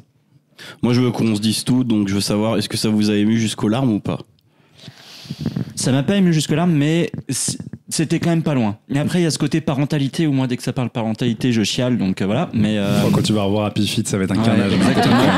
Mais ça m'a pas ému jusque-là, mais c'était quand même pas loin. Ouais, moi pareil, c'était pas loin. Non, moi, j'avoue que ce qui m'a manqué sur ce festival, c'est que j'ai pas pleuré. Et j'aime trop pleurer. C'est vrai, t'as raison, c'est vrai. Ouais. Des larmes de joie en regardant Into the Mortal World, peut-être. Voilà. Mais... moi, je l'ai pas vu, mais j'ai très envie de le voir. Non, mais je l'avais pas pris parce que ça sort dans 2 semaines, donc les gens qui nous écoutent vont pouvoir le voir. Pour le coup, carrément tout public. Enfin, on peut emmener des tout petits, je pense, pas des tout petits, mais je pense 4-5 ans sans problème, et ils se disent, ouais, c'est trop beau, il y a des fleurs, et puis les adultes qui se font pas chier non plus, quoi. Ouais. C'est vrai que la promo, tu sens que ça va être un cocon. Ouais, c'est vachement bien. Elle a très doux, très nébuleux et tout, c'est l'air chouette. Et comme tu dis, ça sort le 25 juin, donc non seulement c'est chaudement recommandé par toute l'équipe de Happy Hour présente aujourd'hui. Mais ouais, c'est cool, allez-y. Il y a carrément moyen que ça reparte avec un truc. On probablement des petits pronostics après, mais moi je vois complètement un prix au film, c'est sûr. Je sais pas ce qui sort en film d'anime français, mais César du film d'animation, c'est tout à fait le genre de truc qui peut avoir quelque chose, quoi. C'est moi qui vais garder la parole pour parler d'un film qui est pas forcément mon film préféré du festival, parce que ça, Alexandre m'a volé le sujet. Mais moi, je voulais vous parler d'Arco. C'est réalisé par un garçon qui s'appelle Hugo Bienvenu. Hugo Bienvenu, il est connu parce qu'il vient du monde de la BD. Il a notamment fait des choses chez Métal Hurlant, et il a publié pas mal d'histoires chez Métal Hurlant, et il a même fait un petit passage chez Marvel, puisqu'il avait fait une courte série d'animation consacrée à Ant-Man, qui est sorti il y a quelques années et qui était assez barré. Et là, il revient du coup avec un long métrage un peu étonnant. Je m'attendais pas du tout à ce que ça soit comme ça par rapport à ce qu'on en attendait et ce qui nous avait été vendu en amont du festival. C'est un film écolo. Donc la première partie de l'histoire se passe dans un futur très très vraiment très très lointain, où on découvre que la société vit au-dessus des nuages sur des espèces de plateformes, et on suit une famille, notamment un petit garçon, Arco, et ses parents, et on va découvrir qu'en fait les parents ont, grâce à un cristal et une espèce de cape arc-en-ciel, la possibilité de voyager dans le temps et de remonter dans le passé, et ils y vont notamment dans un but de survie, puisqu'ils remontent là, dans ce qu'on voit dans le film, ils remontent au temps des dinosaures, ils ramènent une plante dans le but, on imagine, de la cultiver, de s'en servir et de récupérer des éléments de la Terre, en fait, avant qu'elle se fasse massacrer, parce que c'est ça qu'il faut comprendre, c'est que on est après l'effondrement, et que s'ils sont au-dessus des nuages, c'est parce que la surface à cette époque-là, elle est complètement horrible. Et dans cette histoire, un petit garçon qui a une dizaine d'années et qui normalement n'a pas le droit de voyager, vole une tenue et un cristal et remonte en 2057, je crois, si je dis pas de bêtises, un truc comme ça. Dans les années 70 plutôt, 2070. 2070, ouais, donc à peu près dans une cinquantaine d'années. Et là, on découvre que la Terre, elle commence à aller pas bien du tout, que les maisons sont protégées par des boucliers parce qu'il y a des énormes tempêtes, il y a des feux de forêt dans tous les sens, et on sent qu'on se rapproche du drame écologique qui est pas jamais évoqué lui-même frontalement en fait, mais qu'on comprend que, enfin, dans le futur très lointain, ils sont passés au-delà de ce truc-là. Et moi, j'ai vachement aimé le world building, en fait. Je trouve qu'il prend le temps de vraiment expliquer les univers, le fonctionnement des choses dans ce futur proche, les robots, comment c'est utilisé, comment fonctionne la société. Il prend vachement ce temps-là. J'ai trouvé ça vachement bien. En plus, les décors sont ultra soignés. Et puis, il y a ce côté un peu message écologique qui m'a vachement intéressé. Après, je sais, et on va sans doute en parler, que beaucoup de gens ont bloqué sur le chara design parce que l'animation des personnages a un petit côté vraiment années 80. Alors moi, je soupçonne Hugo Bienvenu d'avoir cherché l'hommage et... Après, c'est quand même son style en BD. Hein. C'est complètement son style en BD. Moi, ça m'a fait penser... Alors, je sais pas pourquoi. Alors, c'est un petit peu décalé, mais ça m'a fait penser à la série d'animation, en tout cas visuellement, de Les Mondes Engloutis qui passait dans les années 80.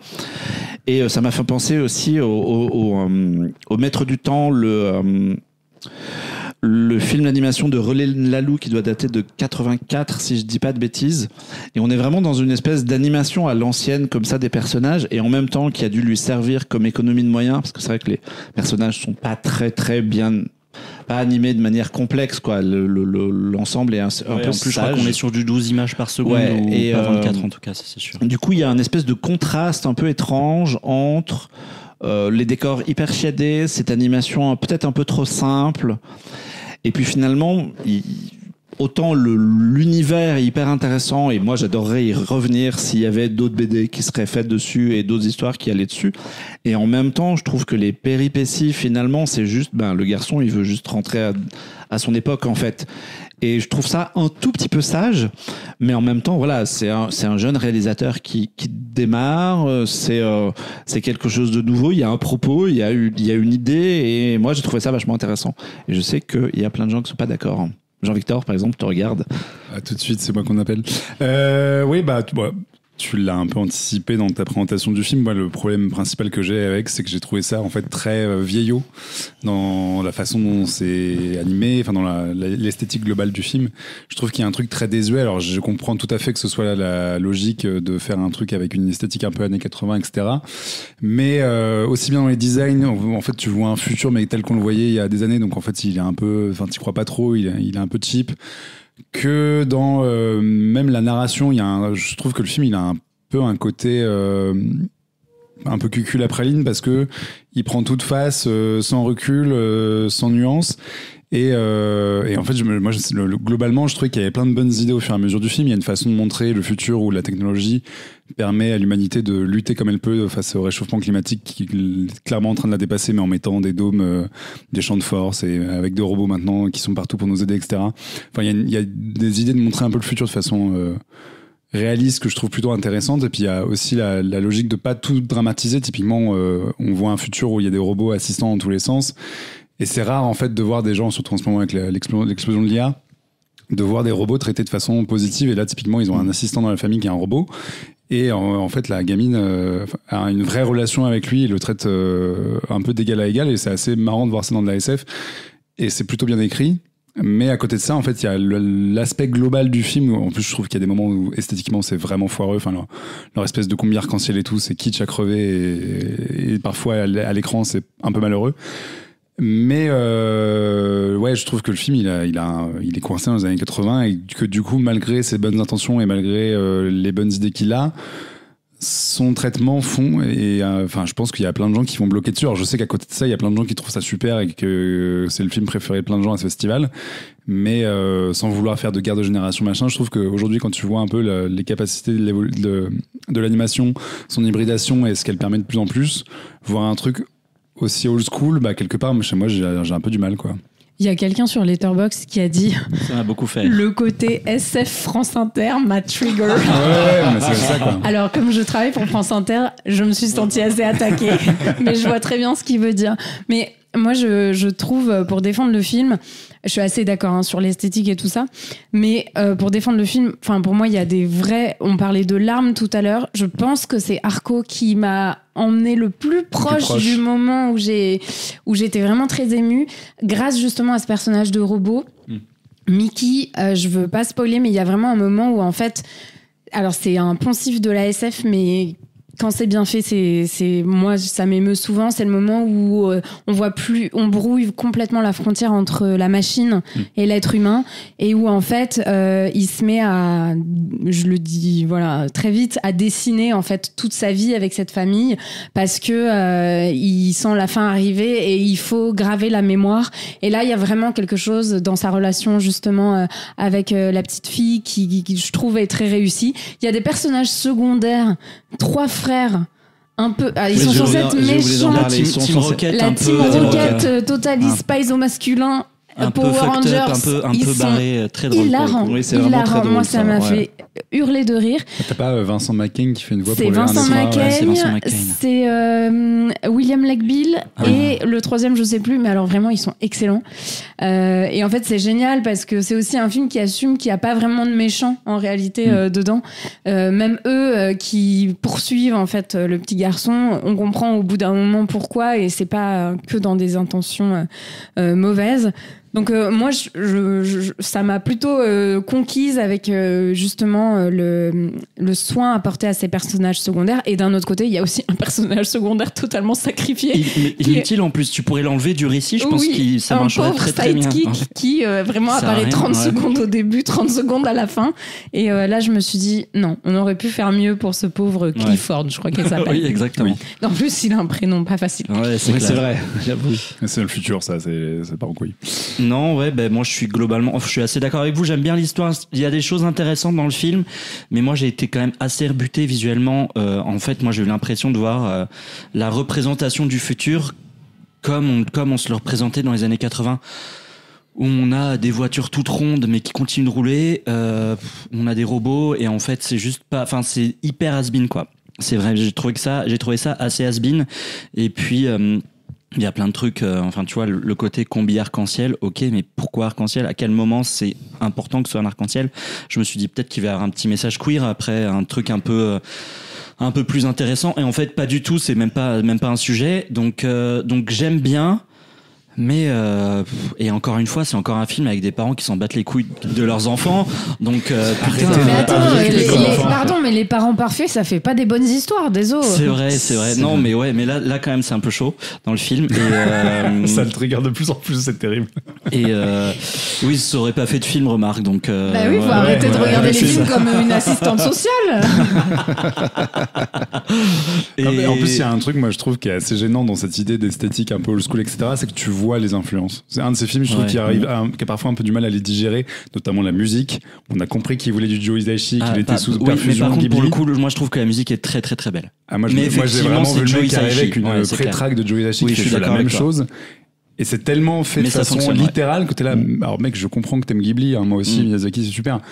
Mais fait comme ça, ouais, ça se voit. Enfin, tu sens le mec qui a voulu faire ça, quoi. Ouais. Et du coup, je trouve que le film a du mal parfois à trouver sa personnalité parce que son esthétique un peu à l'ancienne, machin, qui est aussi son atout, hein, et ses influences parfois recrachées telles quelles font que tu vois ce qui l'a nourri, qu'il a du mal à le faire sien par moment, quoi. Après, je trouve que ça vaut quand même le coup d'œil, quoi. Pour le coup. Oui, clairement. Moi, vraiment, je me suis ennuyé. Très rapido. Non, allez le voir. Oui, allez le voir. Alors, justement, ça n'a pas de date de sortie. Alors, ça n'a pas de date de sortie. Ça n'a pas encore de date de sortie, mais c'est pareil. Le festival, ça sert à ça. Si le film repart avec un prix, il va sans doute derrière choper un distributeur. Je pense qu'il y aura un espèce d'effet un peu critique comme Mars Express, tu vois. Oui, il y aura ça. Une espèce d'animation française un peu différente, machin. Alexandre, puisque tu parlais, je pense que tu vas garder la parole. C'est moi. Ouais, c'est toi. Ouais, tu voulais nous parler du retour de Genndy Tartakovsky. Exactement, du retour de Genndy Tartakovsky au long métrage d'animation, parce que je voulais vous parler de Fixed, qui sort sur Netflix le 13 août. Et qui, oui, le nom français, je le trouve génial. Ça s'appelle Quick. Et avec un point d'exclamation. Il faut que je raconte quand même l'histoire. Alors, Quick, pas comme la chaîne de fast-food, mais oui, non, comme pas Quick avec des ciseaux. Quick, ouais, exactement. Et donc l'histoire, c'est l'histoire d'un chien qui, en fait, très simplement, va se faire castrer et décide de vivre la meilleure soirée de sa vie avec ses potes avant de se faire castrer. En gros, c'est ça le pitch très très résumé de base. Red flag. Un peu red flag.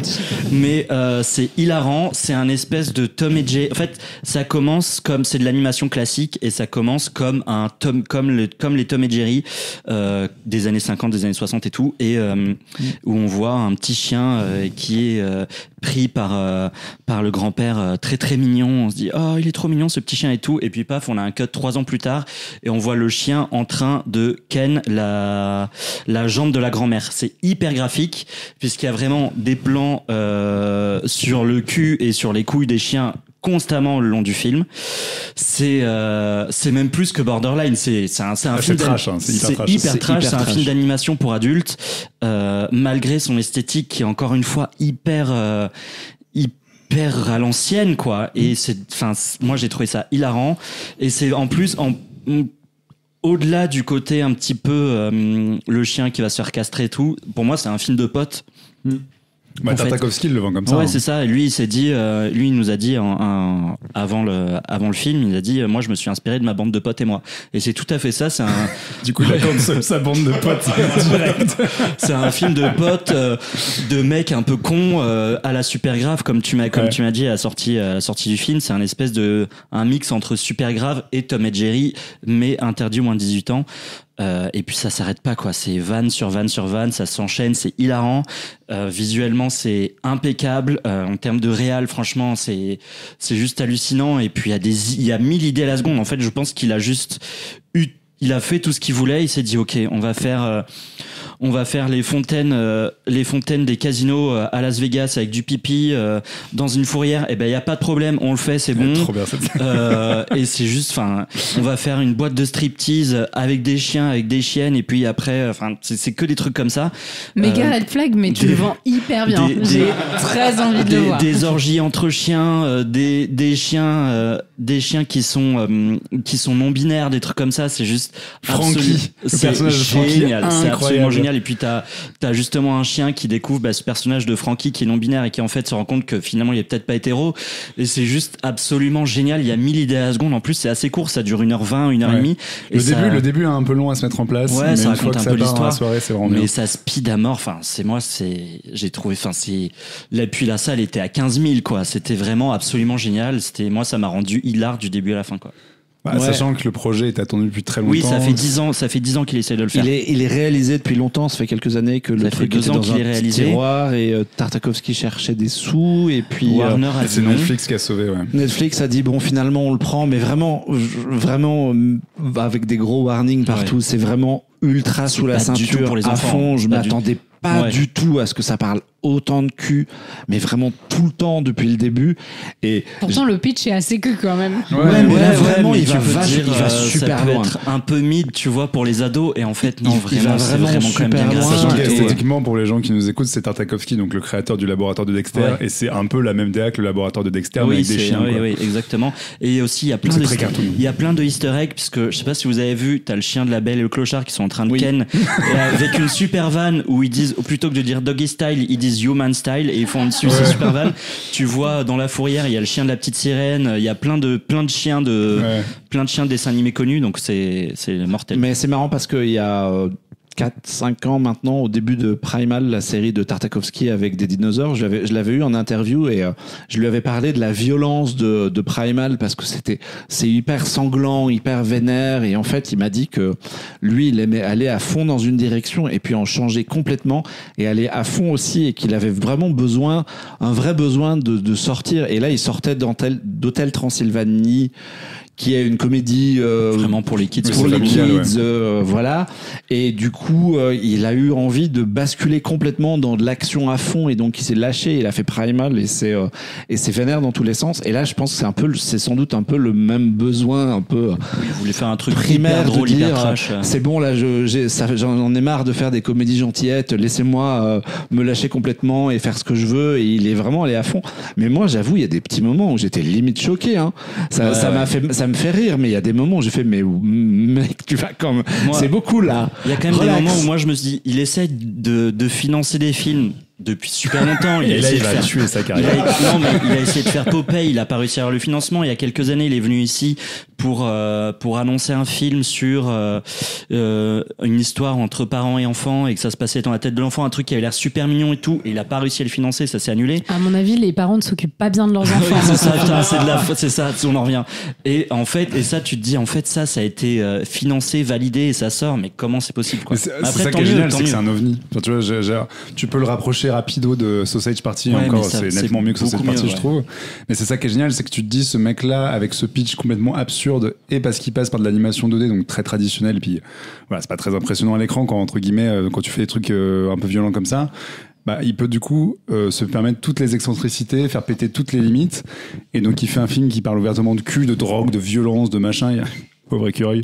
Il y a vraiment des trucs dans le film où tu te dis, va pas faire ça, putain, il le fait. Et c'est un vrai défouloir de sale gosse, mais sans être. Alors je sais qu'il y a des critiques américaines qui sont déjà un peu en train de s'offenser. Évidemment, si vous allez tous les dimanches à la messe, regardez pas Fix, ça va pas passer. Mais c'est un film avec des chiens, avec les enfants. Je pense que ça peut passer après le dimanche à la messe. Je vois déjà le gate ou le truc sur Netflix, et d'un seul coup, t'as des histoires de parents qui ont mis leur gosse devant et qui pètent un câble. Ça, c'est évident, ça va arriver, mais parce que les gens regardent pas ce qu'ils montrent à leurs enfants. Toujours, on en revient. L'assistante sociale, quoi. Au manque éducatif. Mais c'est ça qui est réjouissant et jubilatoire, c'est de voir un type qui utilise justement ce médium-là pour se permettre de partir dans tous les sens. Et il y a plein de moments où il y a des vannes où moi, typiquement, c'est pas vraiment mon humour, parce que oui, c'est très gras, c'est sous la ceinture, ça parle de prout par moment, de caca, de machin. Mais voir un type qui va à 450% avec des chiens mignons, etc., et qui trouve en fait le bon angle et la bonne approche pour que ça devienne tellement absurde que là, ça fonctionne, et tu te dis, ok, sur ce coup-là, allez, j'y vais. Et tu te dis, bah ok, en fait, ce mec-là, qui est quand même un type qui a plus rien à prouver, il arrive encore à nous surprendre, et tu vois comme vraiment quelqu'un qui exploite le système pour partir en sucette, et c'est vraiment marrant de voir ça, quoi. Et original, parce que, encore une fois, moi, j'avais jamais vu un film comme Fixed, et ça fait plaisir. Adrien, tu l'as vu, toi ? Ouais, je l'ai vu, et j'ai que du bien à en dire aussi. En fait, comme tu disais, Marc, je trouve que c'est... En fait, si vous aimez Tartakovsky, c'est le film qui mélange tout ce que fait de mieux Tartakovsky. Dans le sens où, comme tu l'as dit, il y a des cartons qui vont à balle en mode Tex Avery, mais il y a aussi, par exemple, il y a des moments d'horreur. Et par exemple, notamment, qu'est-ce qui aime pas les chiens? Bah les chats. Du coup, ils jouent vachement sur cette dualité. Et il y a une scène vraiment où ils sont encerclés par des chats qui agissent comme des zombies. Et d'un coup, ça te passe en mode... on est dans la rue, il fait sombre, un peu crépusculaire. Et ils sont en mode, ouais, ils vont nous sauter dessus et tout. Et en fait, c'est... Fucking cats. Et Idris Elba dans le doublage. Ouais, Idris Elba exceptionnel dans le doublage. Et c'est ce que réussit le mieux pour moi le film, c'est que Tartakovsky il montre son talent en tant que navigateur entre les genres en fait. Et je trouve qu'il est jamais à côté quoi. C'est assez impressionnant. Toutes les vannes tombent juste et tout. En plus le film. Alors le film est peut-être vulgaire, mais en fait il est pas bête du tout. Parce que ça raconte, on va pas. Non, et le message d'ailleurs assez joli. Le message est assez cool en fait dans le film quoi. Ne castrez pas vos chiens. Notamment. C'est plus complexe que ça. Donc ouais, ça sort le 16 août sur Netflix. Mettez les enfants au lit et regardez ça un peu tard le soir. C'est quand même assez drôle. Et ouais, c'était assez cool. Adrien, je vais te laisser la parole parce que c'est ton tour. Tu vas nous parler d'un film qui s'appelle Je suis Frank Elda. Ou Soy Frank Elda dans son titre d'origine, puisque c'est un film mexicain entièrement produit à Mexico City par deux jeunes réalisateurs qui étaient là d'ailleurs au Festival d'Annecy, Arthur et Rodolfo Aruiz, je crois que c'est ça, qui sont frères. Arturo et Rodolfo Aruiz. Arturo et Rodolfo Ambriz. Ambriz, pardon. Voilà. Donc C'est les frères Ambriz. Les frères Ambriz du Mexique, c'est leur premier film. Et déjà, ce qui est impressionnant, c'est qu'ils nous ont dit que c'était le premier film en stop motion. Le premier long métrage, en stop motion. Premier long métrage en stop motion de l'histoire du Mexique. Ah ouais. Ça se pose là. Donc c'est pour ça qu'un certain Guillermo del Toro est en train de vendre le film à pleine balle sur les réseaux sociaux. Il est derrière eux, c'est leur premier fan. Exactement, et en plus restez pour le générique parce qu'ils l'ont encadré d'une force, tu ne peux pas le rater. Special thanks to Guillermo et tout, c'est très mignon. Et on parlait tout à l'heure de proximité du festival, et eux c'était très drôle de les voir, les deux frères, ils se baladent de salle en salle avec les énormes maquettes des deux personnages principaux. Ouais, les deux marionnettes principales. Les deux marionnettes principales qui sont grandeur nature et qui sont très impressionnantes. Ah, mais je les ai croisés. Bah tu vois, on était un soir dans un bar, on a vu des gens rentrer avec des grandes statues d'inspiration mexicaine et tout, et puis on les a laissés tranquilles, mais ouais, du coup on les a croisés. Ah oui, donc ils sont vraiment partout. Ils sont vraiment partout. Et bon, parlons quand même un peu de l'histoire du film. Même si je suis narcoleptique et je m'endors à toutes les projections, figurez-vous que celle-là, et pourtant c'est pas mon film préféré non plus, celle-là je me suis pas endormi parce que c'est visuellement quand même assez impressionnant. Frank Elda, c'est une petite fille qui vit au Mexique du 19e siècle, je crois, quelque chose comme ça. Qui est malheureusement est fan, elle adore la fiction, elle adore écrire, elle veut écrire ses propres histoires, elle a un petit carnet où elle note toutes ses histoires, c'est très mignon, mais elle est sous le joug d'une espèce de marâtre qui évidemment lui dit non, tu feras pas ça, tu vas... C'est quoi ce qu'elle lui dit? C'est tu vas coudre des chaussettes, je crois. Donc, la moitié du film, elle passe son temps à coudre des chaussettes, elle en peut plus. Et donc évidemment, la fiction, les histoires qu'elle va créer vont lui servir d'évasion, jusqu'à ce qu'en fait ce qu'elle écrit prenne vie, notamment le Prince of Spooks, qui est un peu le prince légendaire, son prince charmant du monde du coup de fiction qu'elle a créé. Et en fait déjà tout de suite ce que j'aime beaucoup, c'est qu'ils ont vraiment créé une mythologie pour tout cet univers dans lequel on baigne tout le long. Donc évidemment, comme on s'est dit avec Jean-Victor, ça baigne dans du Tim Burton, mais à foison, ambiance très gothique, surtout les noces funèbres, je pense. Frank Elda, elle est plus de ce côté-là. Frank Elda ressemble beaucoup à l'héroïne des noces funèbres. Exactement, ouais. Et par exemple, le Prince of Spook, il est plus sur le côté harpie. Moi, je trouvais ça très harpie, tu vois, qui font penser à, je pense, des créatures mexicaines. Et la stop motion est très impressionnante, très généreuse, mais c'est aussi là où le film parfois se prend un peu les pieds dans ce qu'il essaye de créer, c'est que c'est tellement généreux que ça en devient un peu outrancier, dans le sens où à bout d'un moment visuellement ça envoie tellement qu'on sait plus où regarder vraiment, mais ils se sont fait plaisir quoi, ils sont extrêmement généreux, et c'est un peu l'envie a pris le pas malheureusement sur notamment l'histoire. Le film fait quasiment 2 heures. On pouvait facilement lui enlever 20 à 30 minutes, je pense. Ils ont tendance un peu à surécrire jusqu'au final, qui tombe un peu à plat de mon point de vue, sans évidemment le spoiler. C'est ce qu'on se disait en sortant, c'est que tu sens que c'est un premier film et que c'est un peu les travers d'un film des... Oui, souvent ils ont du mal à finir. Film d'étudiant presque en fait, où t'as vraiment 45 minutes sur un seul enjeu. Et ça n'avance pas pendant 45 minutes et ça stagne à fond et t'en peux plus quoi. Et moi j'ai pas envie de le dire comme ça parce que c'est aussi pour ça que j'ai envie de parler de ce film, c'est parce que c'est un film qui impressionne, c'est un film qui je pense est important de soutenir parce que c'est de l'animation qui doit être montrée en salle, surtout quand elle vient d'un pays où apparemment c'est très difficile d'en faire. C'est que je me suis perdu. Je me suis perdu comme le film m'a perdu. Tu parlais de l'importance de la chose et de l'importance de la stop motion. Le film, ça reste un ovni pour eux, ça reste une première fois. Après, quand on dit que la stop motion est super impressionnante, il faut aussi dire que c'est ultra artisanal, hein. C'est pas d'une fluidité folle. Ah oui, non, mais évidemment, tu vois que c'est des marionnettes. Enfin, c'est pas mais ce qui ajoute du charme, moi, je trouve tout de suite, ouais. et qui te met dans le film. Tu vois un peu justement presque les fils. Mais tu vois les d'ailleurs, mains, ils en jouent, je crois, à des moments parce qu'ils jouent une scène de marionnettes et tout. Moi, j'adore ça. Quand le quatrième mur casse le quatrième mur, etc., qu'on est dans un truc méta. Et non, ce que je voulais dire, c'est qu'il y a évidemment certains poncifs.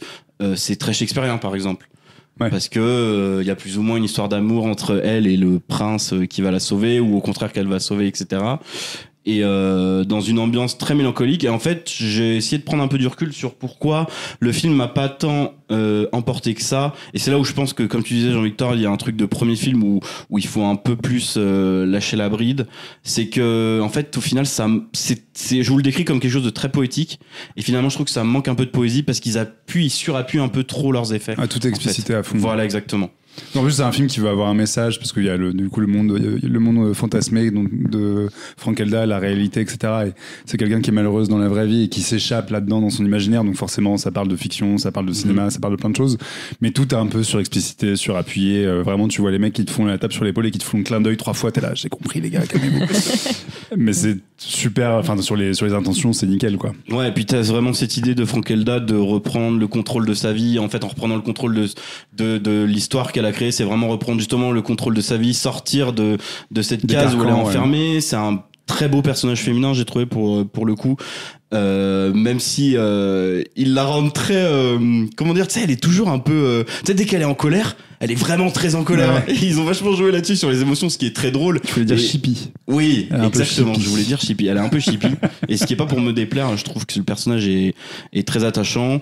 Et non, il y a un truc qui me parle beaucoup aussi dans la modernité, parce qu'au-delà des influences Tim Burton, dans les décors qui casse un peu, je trouve, avec le côté gothique. On est plus sur quelque chose de médiéval, et j'ai même envie de dire de dark fantasy.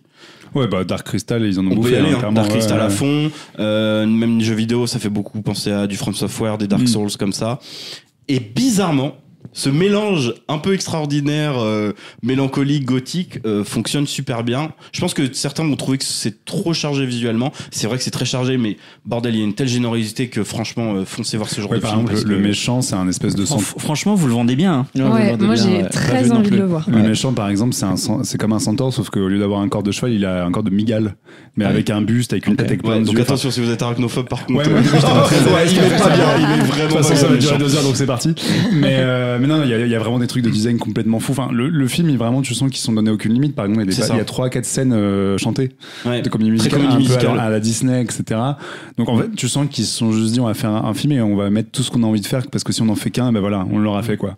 Du coup, le truc déborde un peu dans tous les sens, mais c'est aussi ce qui fait son charme, et tu te dis, putain, ils se sont vraiment cassés le cul. C'est ça, ils sont jamais ça reste toujours pas bon enfant, mais en tout cas assez émouvant, dans le sens où c'est pas un truc de prouveur, et notamment il y a une vraie candeur dans la démarche, en fait. Voilà, c'est ça, il y a une candeur, et même il y a des scènes de comédie musicale qui sont un poil longues, mais en fait ça leur permet aussi de montrer l'étalage du travail fait, et notamment ils ont créé parce que ça fonctionne vraiment comme un royaume un peu fantaisiste, et donc c'est géré par un roi et une reine qui ont un fils, le prince, et donc il y a le méchant conseiller qui évidemment veut prendre leur place, et tout autour de ça il y a un espèce de conseiller du royaume qui est représenté par chacune une créature différente, et du coup ça permet de montrer toutes les créatures différentes qu'ils ont créées, de voir toutes leurs inspirations, et franchement c'est assez fascinant. T'as une scène qui est très courte, mais ils arrivent dans une espèce de ville où t'as des personnages dans tous les sens, et c'est un peu le même effet que la cantina dans Star Wars, ou ce genre de séquence où t'es là, mais ils ont pété un câble. Ça dure 30 secondes parce que je pense qu'ils étaient morts s'ils faisaient plus que ça pour l'animer, quoi. Mais il y a vraiment des passages comme ça. C'est pareil, à un moment t'as une séquence dans des nuages avec une espèce de bateau hydre organique vivant qui traverse le truc. Enfin, t'as des vraies visions complètement délirantes dans le film, quoi. Non, mais ça donne vachement envie. Bah en tout cas c'est une expérience. Et dernier petit point qui m'a vraiment touché, restez bien à la fin parce que pendant que le générique défile, en fait, ils ont mis une espèce de mini making of de comment ils travaillaient, comment ils ont créé les créatures, le travail sur la lumière, etc. Et ça montre à quel point il faut soutenir ce genre de projet et que let's go et franchement bravo. Voilà. Jean-Victor, tu as la lourde tâche de conclure ce podcast. Mais tu vas nous parler je vais vous parler de votre film préféré. Tu vas nous parler de ta grande passion, le cinéma d'animation chinois. Oui, je commence à devenir un petit peu le prospecteur chez Clone Web du cinéma d'animation chinois. On avait déjà longuement parlé des films du studio Light Chaser Animation, dont certains sont dispo sur Netflix, notamment White Snake, qui était passé à Annecy. Et cette année, je savais qu'il y avait des films d'animation chinois à Annecy, je voulais les voir, et ça tombe bien parce qu'il y avait le meilleur film de la sélection, Into the Mortal World. Attends, je me permets juste, Jean-Victor nous a traîné le voir. Tout le monde me disait, c'est vraiment genre, il me suit pour ta connerie, mais ça va être c'est bon, ça va être nul, on va se faire chier, ça va quoi. Exactement. Ça va être trop long comme tous les films d'animation chinois. Moi je lui ai lâché, ouais, ton truc en IA, ça a l'air dégueulasse. Et c'était trop long, mais c'était bien. Et vous auriez dû voir leur tête à la sortie de la salle. Donc c'est un studio, c'est le studio Wing Sing Animation qui a réalisé le film, donc j'avais jamais rien vu d'eux. Et si vous regardez un petit peu de cinéma chinois en ce moment, évidemment, ils sont vachement en train de revigorer toutes leurs figures fantaisistes et folkloriques. Il y a notamment le personnage de Neza qui est juste dans le film qui a fait le plus gros box-office de cette année, à savoir Neza 2. Vous en avez peut-être entendu parler, ça a fait plus de 2 milliards au box-office juste sur le territoire chinois. Donc voilà, l'animation chinoise est vraiment en train de tout péter en ce moment. Même si c'est pas ouf. Ouais, c'est pas terrible Neza 2. Mais du coup, voilà, ils sont vachement dans revigorer des vieilles figures avec l'investiture des dieux et tout un tas de vieux récits comme ça. Into the Mortal World, c'est adapté apparemment d'un conte de fées, enfin d'un récit aussi chinois. Et en gros, l'histoire, pour essayer de la simplifier rapidement, c'est un homme qui vit dans un espèce de panthéon divin, sauf que sa mère a trahi le panthéon, et donc lui, sa réputation, en fait, elle a été déchue, et donc lui a une réputation horrible. C'est un peu un boulet qui a été pris sous son aile par le dieu de la guerre, mais qui vit un peu dans son reclus.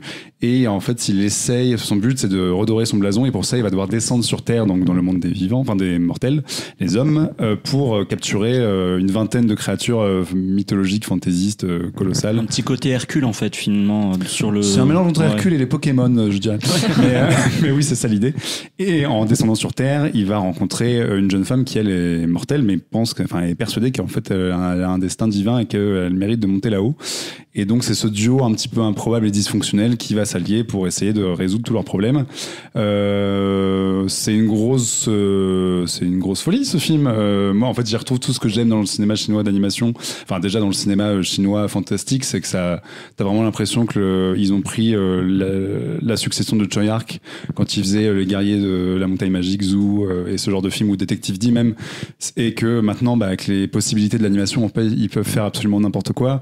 Donc déjà, c'est des films qui offrent des paysages complètement délirants, avec des panthéons divins gigantesques et infinis, et des visions vraiment d'une ampleur absolument terrassante, quoi. Et moi, ce qui m'impressionne, c'est que c'est vraiment la mise en image de tout un imaginaire que tu trouves dans le manga et dans les comics, et qui pendant très longtemps était cantonné à ces médiums-là. Et eux, ils y vont à 450%, et en fait, ils ne reculent devant rien. Mais là où ça marche, c'est que l'histoire est suffisamment bien écrite pour que ça tienne. Les deux personnages sont super attachants, alors qu'au début, tu te dis, bon, d'un côté, il y a le grand guerrier, un peu meurtrier en lui-même, mais qui est évidemment parfait. Le type, c'est un mannequin avec des cheveux blancs, et voilà, quoi. Et évidemment, il est toujours méga classe, mais en fait il arrive à être attachant malgré tout. Et le personnage féminin, qui est beaucoup plus un sidekick dans l'absolu, elle arrive quand même à être creusée, et tu comprends ses intentions et son parcours et pourquoi elle fait ça. Et là, en fait, la relation qu'ils arrivent à tisser entre les deux, elle fonctionne alors que c'était pas gagné. Et le film arrive, je trouve, à déployer tout un tas de trucs. C'est un vrai drame familial qui pose vachement de questions sur les questions de pouvoir, de succession, de la charge que tu as sur les épaules de ton héritage, de ce que tes parents ont pu faire, etc. Enfin, il y a pas mal de thèmes qui sont abordés, le sens de l'honneur, évidemment. Et à côté de ça, c'est un festin, parce que le film, en fait, ne s'arrête jamais, ça va dans tous les sens. C'est à la fois un film d'aventure, un film d'action, un film de... C'est même pas, alors c'est pas une romance parce qu'ils ont réussi à éviter ça, mais il y a plein de choses, et il y a notamment des aspects comiques qui sont très réussis. Il y a une scène dans un restaurant, et bon, à chaque fois que les Chinois font un film d'animation, ils sont obligés de faire une scène dans un restaurant, mais c'est cool parce qu'ils donnent très envie de manger de la fondue. Et la scène en question est très marrante, et en plus ça part complètement en sucette. Je dis ça sachant que j'ai vu un autre film chinois cette année, The Girl Who Stole Time. Il y avait littéralement une scène dans un restaurant. J'allais dire, moi j'ai vu l'autre film chinois de la sélection, et il y avait et c'est pareil, effectivement le même une délire fondue sur la fondue et les boulettes. Mais tout ça en plus mène à quand même le plat de résistance qui est un espèce de climax complètement barjot de 40 minutes où ça commence par un truc où tu te dis t'en prends déjà plein la gueule, c'est hyper dynamique, les personnages font n'importe quoi, ils volent dans tous les sens, elle surfe sur un oiseau de feu dans les airs avec le ciel qui se déchire et tout, enfin ces trucs en fait quand tu les pitches tu te dis what, ils ont pété un câble, et quand tu le vois à l'écran c'est évident parce que c'est d'une lisibilité folle alors que c'est herculéen. Et deux, c'est hyper fun parce que tout est constamment dynamique, ils arrivent à renouveler les enjeux, le scénario est fait de telle façon que t'es à fond avec eux et t'as juste envie qu'ils y arrivent. Et pour finir ma longue logorée là-dessus, en plus, ça recoupe avec pas mal de thématiques du cinéma de super-héros sur le sens des responsabilités, Peter Parker. Sauf que ce cinéma-là, Hollywood, moi je trouve qu'il est complètement dévitalisé parce que en fait, quand c'est écrit par Marvel, c'est nul. Et que là, ils arrivent, eux, à prendre ça sérieusement. Donc, il y a la question de tes responsabilités, d'aider des gens, du sens du sacrifice, etc. Ce qui fait qu'en fait, tu retrouves pourquoi t'aimes ce genre de film à la base. Et je vous dis ça, moi, j'ai pas été voir Thunderbolts et j'en ai plus rien à foutre des films de super-héros américains sur les 90% de la production. Et quand je vois un film comme ça, en fait, moi qui lisais des comics pète un câble parce que je retrouve tout ce que j'aime dans ce genre de récit, mais fait de façon honorable, premier degré, avec des gens qui aiment sincèrement ça, et sans oublier de t'en coller plein la tronche, parce que visuellement, c'est un délire, quoi. Donc voilà, j'ai trouvé ça pas mal. C'est Dragon Ball, ouais.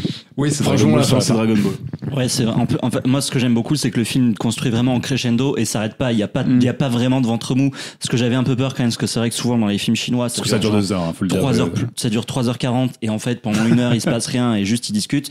Non, là c'est vraiment, il arrive quand même à faire plusieurs péripéties et plusieurs scènes d'action régulières. Il y a presque plusieurs genres dans le film en final. Et pour un final, qui est juste hallucinant. Le final, c'est Dragon Ball, c'est Matrix 3, c'est de la folie furieuse. Et puis en termes d'anime, c'est canon. Alors moi, je trouve que par moment, il y a des passages qui sont pas tout à fait finis visuellement. Il y a des textures, mais c'est très c'est les visages, c'est toujours un peu bizarre parce que c'est très lisse, mais. Et j'ai un petit peu de mal sur l'écriture du personnage féminin qui est par moment un petit peu trop demoiselle en détresse. Ouais, mais elle fait des trucs quand même. Elle fait des trucs aussi, elle fait des trucs à la fin, mais aussi quand même un petit peu. Elle est quand même beaucoup sauvée par le mec. Mais après, je pense c'est. Après, les mortels et lui. Oui, je suis d'accord, mais t'as aussi ce côté-là. Mais c'est trop bien, franchement. Ce qu'on peut dire qu'on a tous kiffé, franchement. Moi, j'ai envie d'être l'avocat du diable, un tout petit peu l'avocat du diable. Coupe son micro. Un tout petit peu l'avocat du diable. Du podcast, en fait, j'ai jamais entendu ce qu'il a dit. 2 mini reproches à faire au film. Alors, je suis évidemment d'accord avec ce que vous avez tout dit.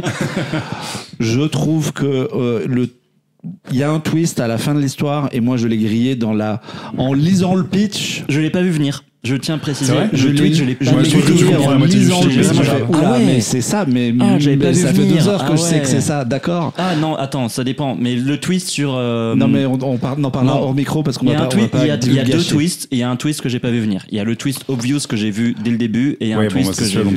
Ah oui, le twist obvious, je l'ai vu dès le début, mais l'autre twist, c'est très très du tout pour les gens qui nous écoutent. Voilà, c'est pas du tout pratique avec ça.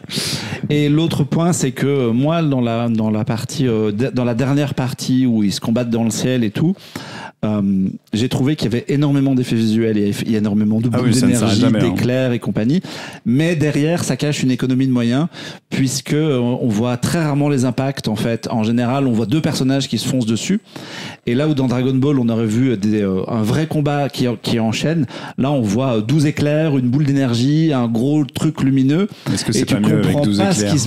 Ce qui se passe à l'écran parce qu'en fait ils l'ont pas animé. Et il y a un côté, économie de moyens, tout simplement, de planquer, après, tu vois quand même planquer les combats, légèrement. Oui, il y a des moments il y a des combats très bien. T'as les joutes à l'épée, etc. Tout ça, c'est animé. Il y a des moments très bien, mais il y a des moments où tu sens que ils ont, voilà. Et puis à ce côté. Calmez-vous sur les effets spéciaux. Moi, je suis le premier à kiffer une bonne boule d'énergie. On va pas se mentir. Mais là, à la fin, j'ai trouvé que vraiment, il y en avait beaucoup trop. Après, ça enlève rien aux qualités du truc. Et effectivement, c'est assez cool à regarder. Et pour avoir moi, j'ai préféré à Whitesnake, par exemple, pour parler des films que tu citais au début. Ouais, parce que je trouve ça plus accessible, plus cool à regarder, plus digeste aussi. C'est plus linéaire dans la narration et tout. Dans toutes ces grosses productions de combats chinois qui sont sortis récemment, c'est effectivement peut-être le haut du panier. Oui, si vous comparez à Neza ou à même les Creation of the God et ce genre de films, c'est vrai que Into the Mental World, c'est une de ses grandes qualités. Je trouve qu'il arrive à être très accessible si vous avez jamais mis les pieds là-dedans, parce qu'il pose bien les personnages, il pose bien les enjeux. Là, au genre de film films, souvent, effectivement, on te balance une mythologie à la tronche sans tout expliquer et ça peut devenir un peu flou, quoi. Moi, j'ai une question, parce que je suis la seule à ne pas avoir vu le film. En revanche, tu as raté ton festival. Bah ouais, je m'en aperçois. Mais j'ai vu The Girl Who Stole Time. Ouais. Et je me demandais, du coup, il n'y a pas d'effet d'overdose dans Into the Mortal World, parce que moi, ce qui me a un peu dérangé dans The Girl Who Stole Time, c'est qu'en fait, comme c'est comme c'est tout le temps à fond la caisse, en fait, au bout d'un moment, je trouve que rien ne ressort. Je trouve que Into the Mortal World arrive à mieux construire ça, justement, parce qu'il y a le crescendo, ça commence par une grosse scène d'action pour bien démarrer, mais en fait, ça retombe assez vite et justement, il y a un truc vraiment de récit d'aventure où les personnages se rencontrent, commencent à suivre, etc. Il y a un crescendo en fait. C'est pas all along là où moi j'aime bien The Girl Who Stole Time, mais oui, ça ne s'arrête jamais, quoi. Moi j'ai bien aimé, mais en fait au bout d'un moment je me suis dit vous me laissez même pas kiffer ce que j'aime. Ouais. Je suis assez d'accord avec toi, Margot, dans un autre sens, c'est que le climax final dont on parle là depuis tout à l'heure, il y a un côté vachement shonen, dans le sens où, tu sais, ils font durer. Alors, si tu kiffes, ils font durer le plaisir. Si tu trouves justement que ça se termine pas, c'est un peu genre. Il gagne, il gagne, il retombe. Et tu vois, ça, ils le font vachement durer. Moi, je vois ça comme le triple climax à la James Cameron. Ouais, okay. Il y a un truc qui est souvent raté quand c'est pas lui, voire tout le temps. Et là, je trouve que là, ça marche. Parce qu'en fait, les enjeux ont été suffisamment posés pour que le crescendo et la montée en puissance, elle fonctionne, quoi. Moi, j'ai eu ce problème-là sur un film que t'adores, qu'on avait loupé à Annecy, sur une petite fille dans un bateau. Le Royaume des Abysses. Exactement, le Royaume des Abysses. Moi, je trouve que c'est too much et ça m'a un peu saoulé. Et là, pas du tout. Et donc là, c'est beaucoup plus lisible et en plus, t'as moins de personnages aussi, donc j'ai pas eu ce souci. Très bien, j'irai le voir donc. Alors, je sais pas du tout si ça sort, comment ça sort. Pareil, le film n'a pas de distributeur, mais c'est aussi le but du festival. Donc, s'il repart avec un prix, ça va l'aider. S'il repart avec rien, il va galérer un peu plus. Mais il y a plein de gens dans la salle qui sont potentiellement là pour l'acheter. Oui, je pense que Eurozoom, KMBO, ce genre de distributeur, c'est vraiment leur cam, quoi. Et Netflix, qui est quand même vachement en embuscade ici et qui est un peu partout pour essayer d'acquérir des trucs. Donc, ça peut aussi tout à fait finir ça a marché. Donc, enfin, tu vois, je crois que c'est là, j'ai l'impression quand même, on parlait du boom de l'animation chinoise, j'ai l'impression que elle nous parvient aussi plus facilement. On a quand même des distributeurs qui se rendent compte qu'il y a un vrai marché en France pour ça. Ouais, alors qu'avant c'était plus galère et plus le temps passe, plus les films arrivent à nous et c'est cool. On arrive tout doucement à la fin de ce podcast. J'ai une question pour finir. Alors déjà pour les gens qui nous écoutent, on va mettre un petit disclaimer. On enregistre la veille du palmarès, donc on ne sait pas du tout qui va gagner. À part certains prix qui ont été dévoilés cet après-midi et notamment Arnaud, le compositeur d'Arco qui a gagné le prix de la SACEM pour la meilleure bande originale d'un long métrage. Jean-Victor est présentement en train de se décomposer. Non, mais il doit sauter dans le lac. Jean-Victor est dépité, mais ça arrive. Donc, on enregistre avant le palmarès, on va mettre en ligne après le palmarès. Donc, est-ce qu'on fait des pronostics qui vont se révéler foireux ? Oui, bien sûr. Comme ça, les gens écoutent pour se foutre de notre gueule après. Il y a combien de prix il y a beaucoup de prix, mais on va faire les 3 premiers. On peut en citer peut-être 2. Il y a le Cristal qui est le prix du jury et la récompense suprême. Et il y a aussi un prix du public. Ok. Donc, je vous demande. Ce sera Flo les deux. Moi, je te le dis. Non, c'est pas le. Merde. Mais ça, c'est pas la bonne année. Alors, donc, je me lance. Je pense que le Cristal ira à Amélie et la métaphysique des tubes. Moi, ça me paraît. Je l'ai pas vu, mais oui, ça me paraît logique. Assez d'accord aussi. Alors, il y a le prix du cœur ou le prix. Le prix du jury. Non, mais je veux dire, est-ce que toi tu penses, est-ce que c'est ce que toi tu penses, c'est ton pronostic. Donc mon pronostic, c'est pas ce que je voudrais. Je pense que logiquement on pense. Arco, il a quand même pas mal de chances de repartir avec un truc. Oui, Arco en public, moi je dirais. Arco en public, parce qu'on en entend beaucoup parler. Je comprends pourquoi ça touche les gens. Et pour avoir été dans la salle, ça sortait fort des Kleenex. Je pense qu'il va gagner l'amour du public en Arco. Moi, j'aurais plutôt dit l'inverse, mais on verra. Si ça se trouve, c'est un film qu'on n'aura pas vu comme chaque année. Ouais, ou alors c'est Planète qui va. Voilà, c'est ça. Ça, j'aimerais bien. Et on aura tout faux. Donc ouais, tout le monde est à peu près d'accord sur Amélie. Amélie, moi, je l'ai pas vu, mais ça me paraît, oui, c'est français, c'est une autrice super connue, ça a l'air mignon comme tout. Bon. C'est de l'anime qui change un peu de l'habitude. Tout le monde a l'air d'aimer le film. Enfin, tu vois, le truc sûr, quoi, un peu tracé. Typiquement, Into the Mortal World, il aura rien parce que c'est pas du tout le genre de truc qui est primé ici. On verra peut-être après. On a vu quoi, Olivia et le tremblement de terre invisible. Il était plutôt mignon. Il a un petit potentiel, mais je sais pas s'il y a d'autres prix exactement, donc je m'en souviens plus. Donc on verra bien si on a tort ou pas du tout. Marc, tu veux que je brode jusqu'à ce que tu cherches un truc sur internet ou pas ? Non, ça va. Je vais tout doucement rendre l'antenne parce que nous on est un peu chaud. J'espère que vous qui nous écoutez, vous avez un peu moins chaud et envie de venir ici. Moi j'ai juste une question.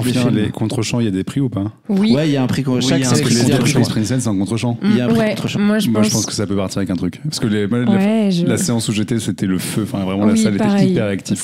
C'était assez génial de voir ça. Après j'en ai vu trop peu pour faire des pronostics. Mais tous les autres que j'ai vus dans cette catégorie étaient vraiment moins bien, donc j'aimerais bien que Lesbian Space Princess tire son épingle du jeu.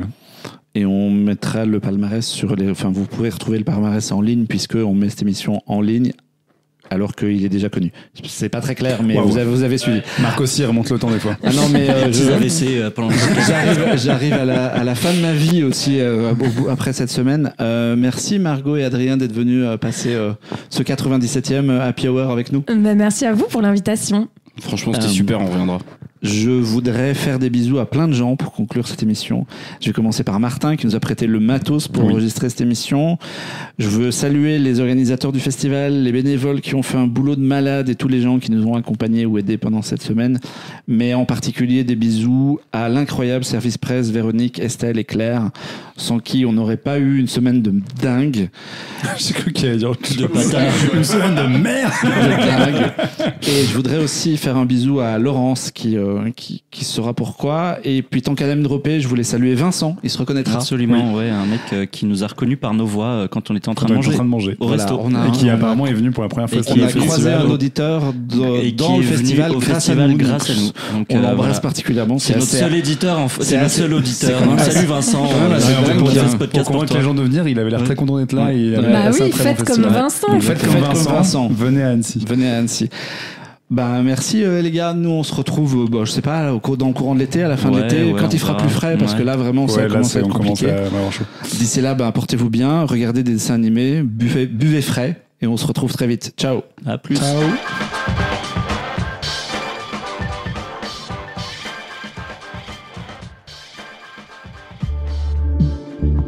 Bonus.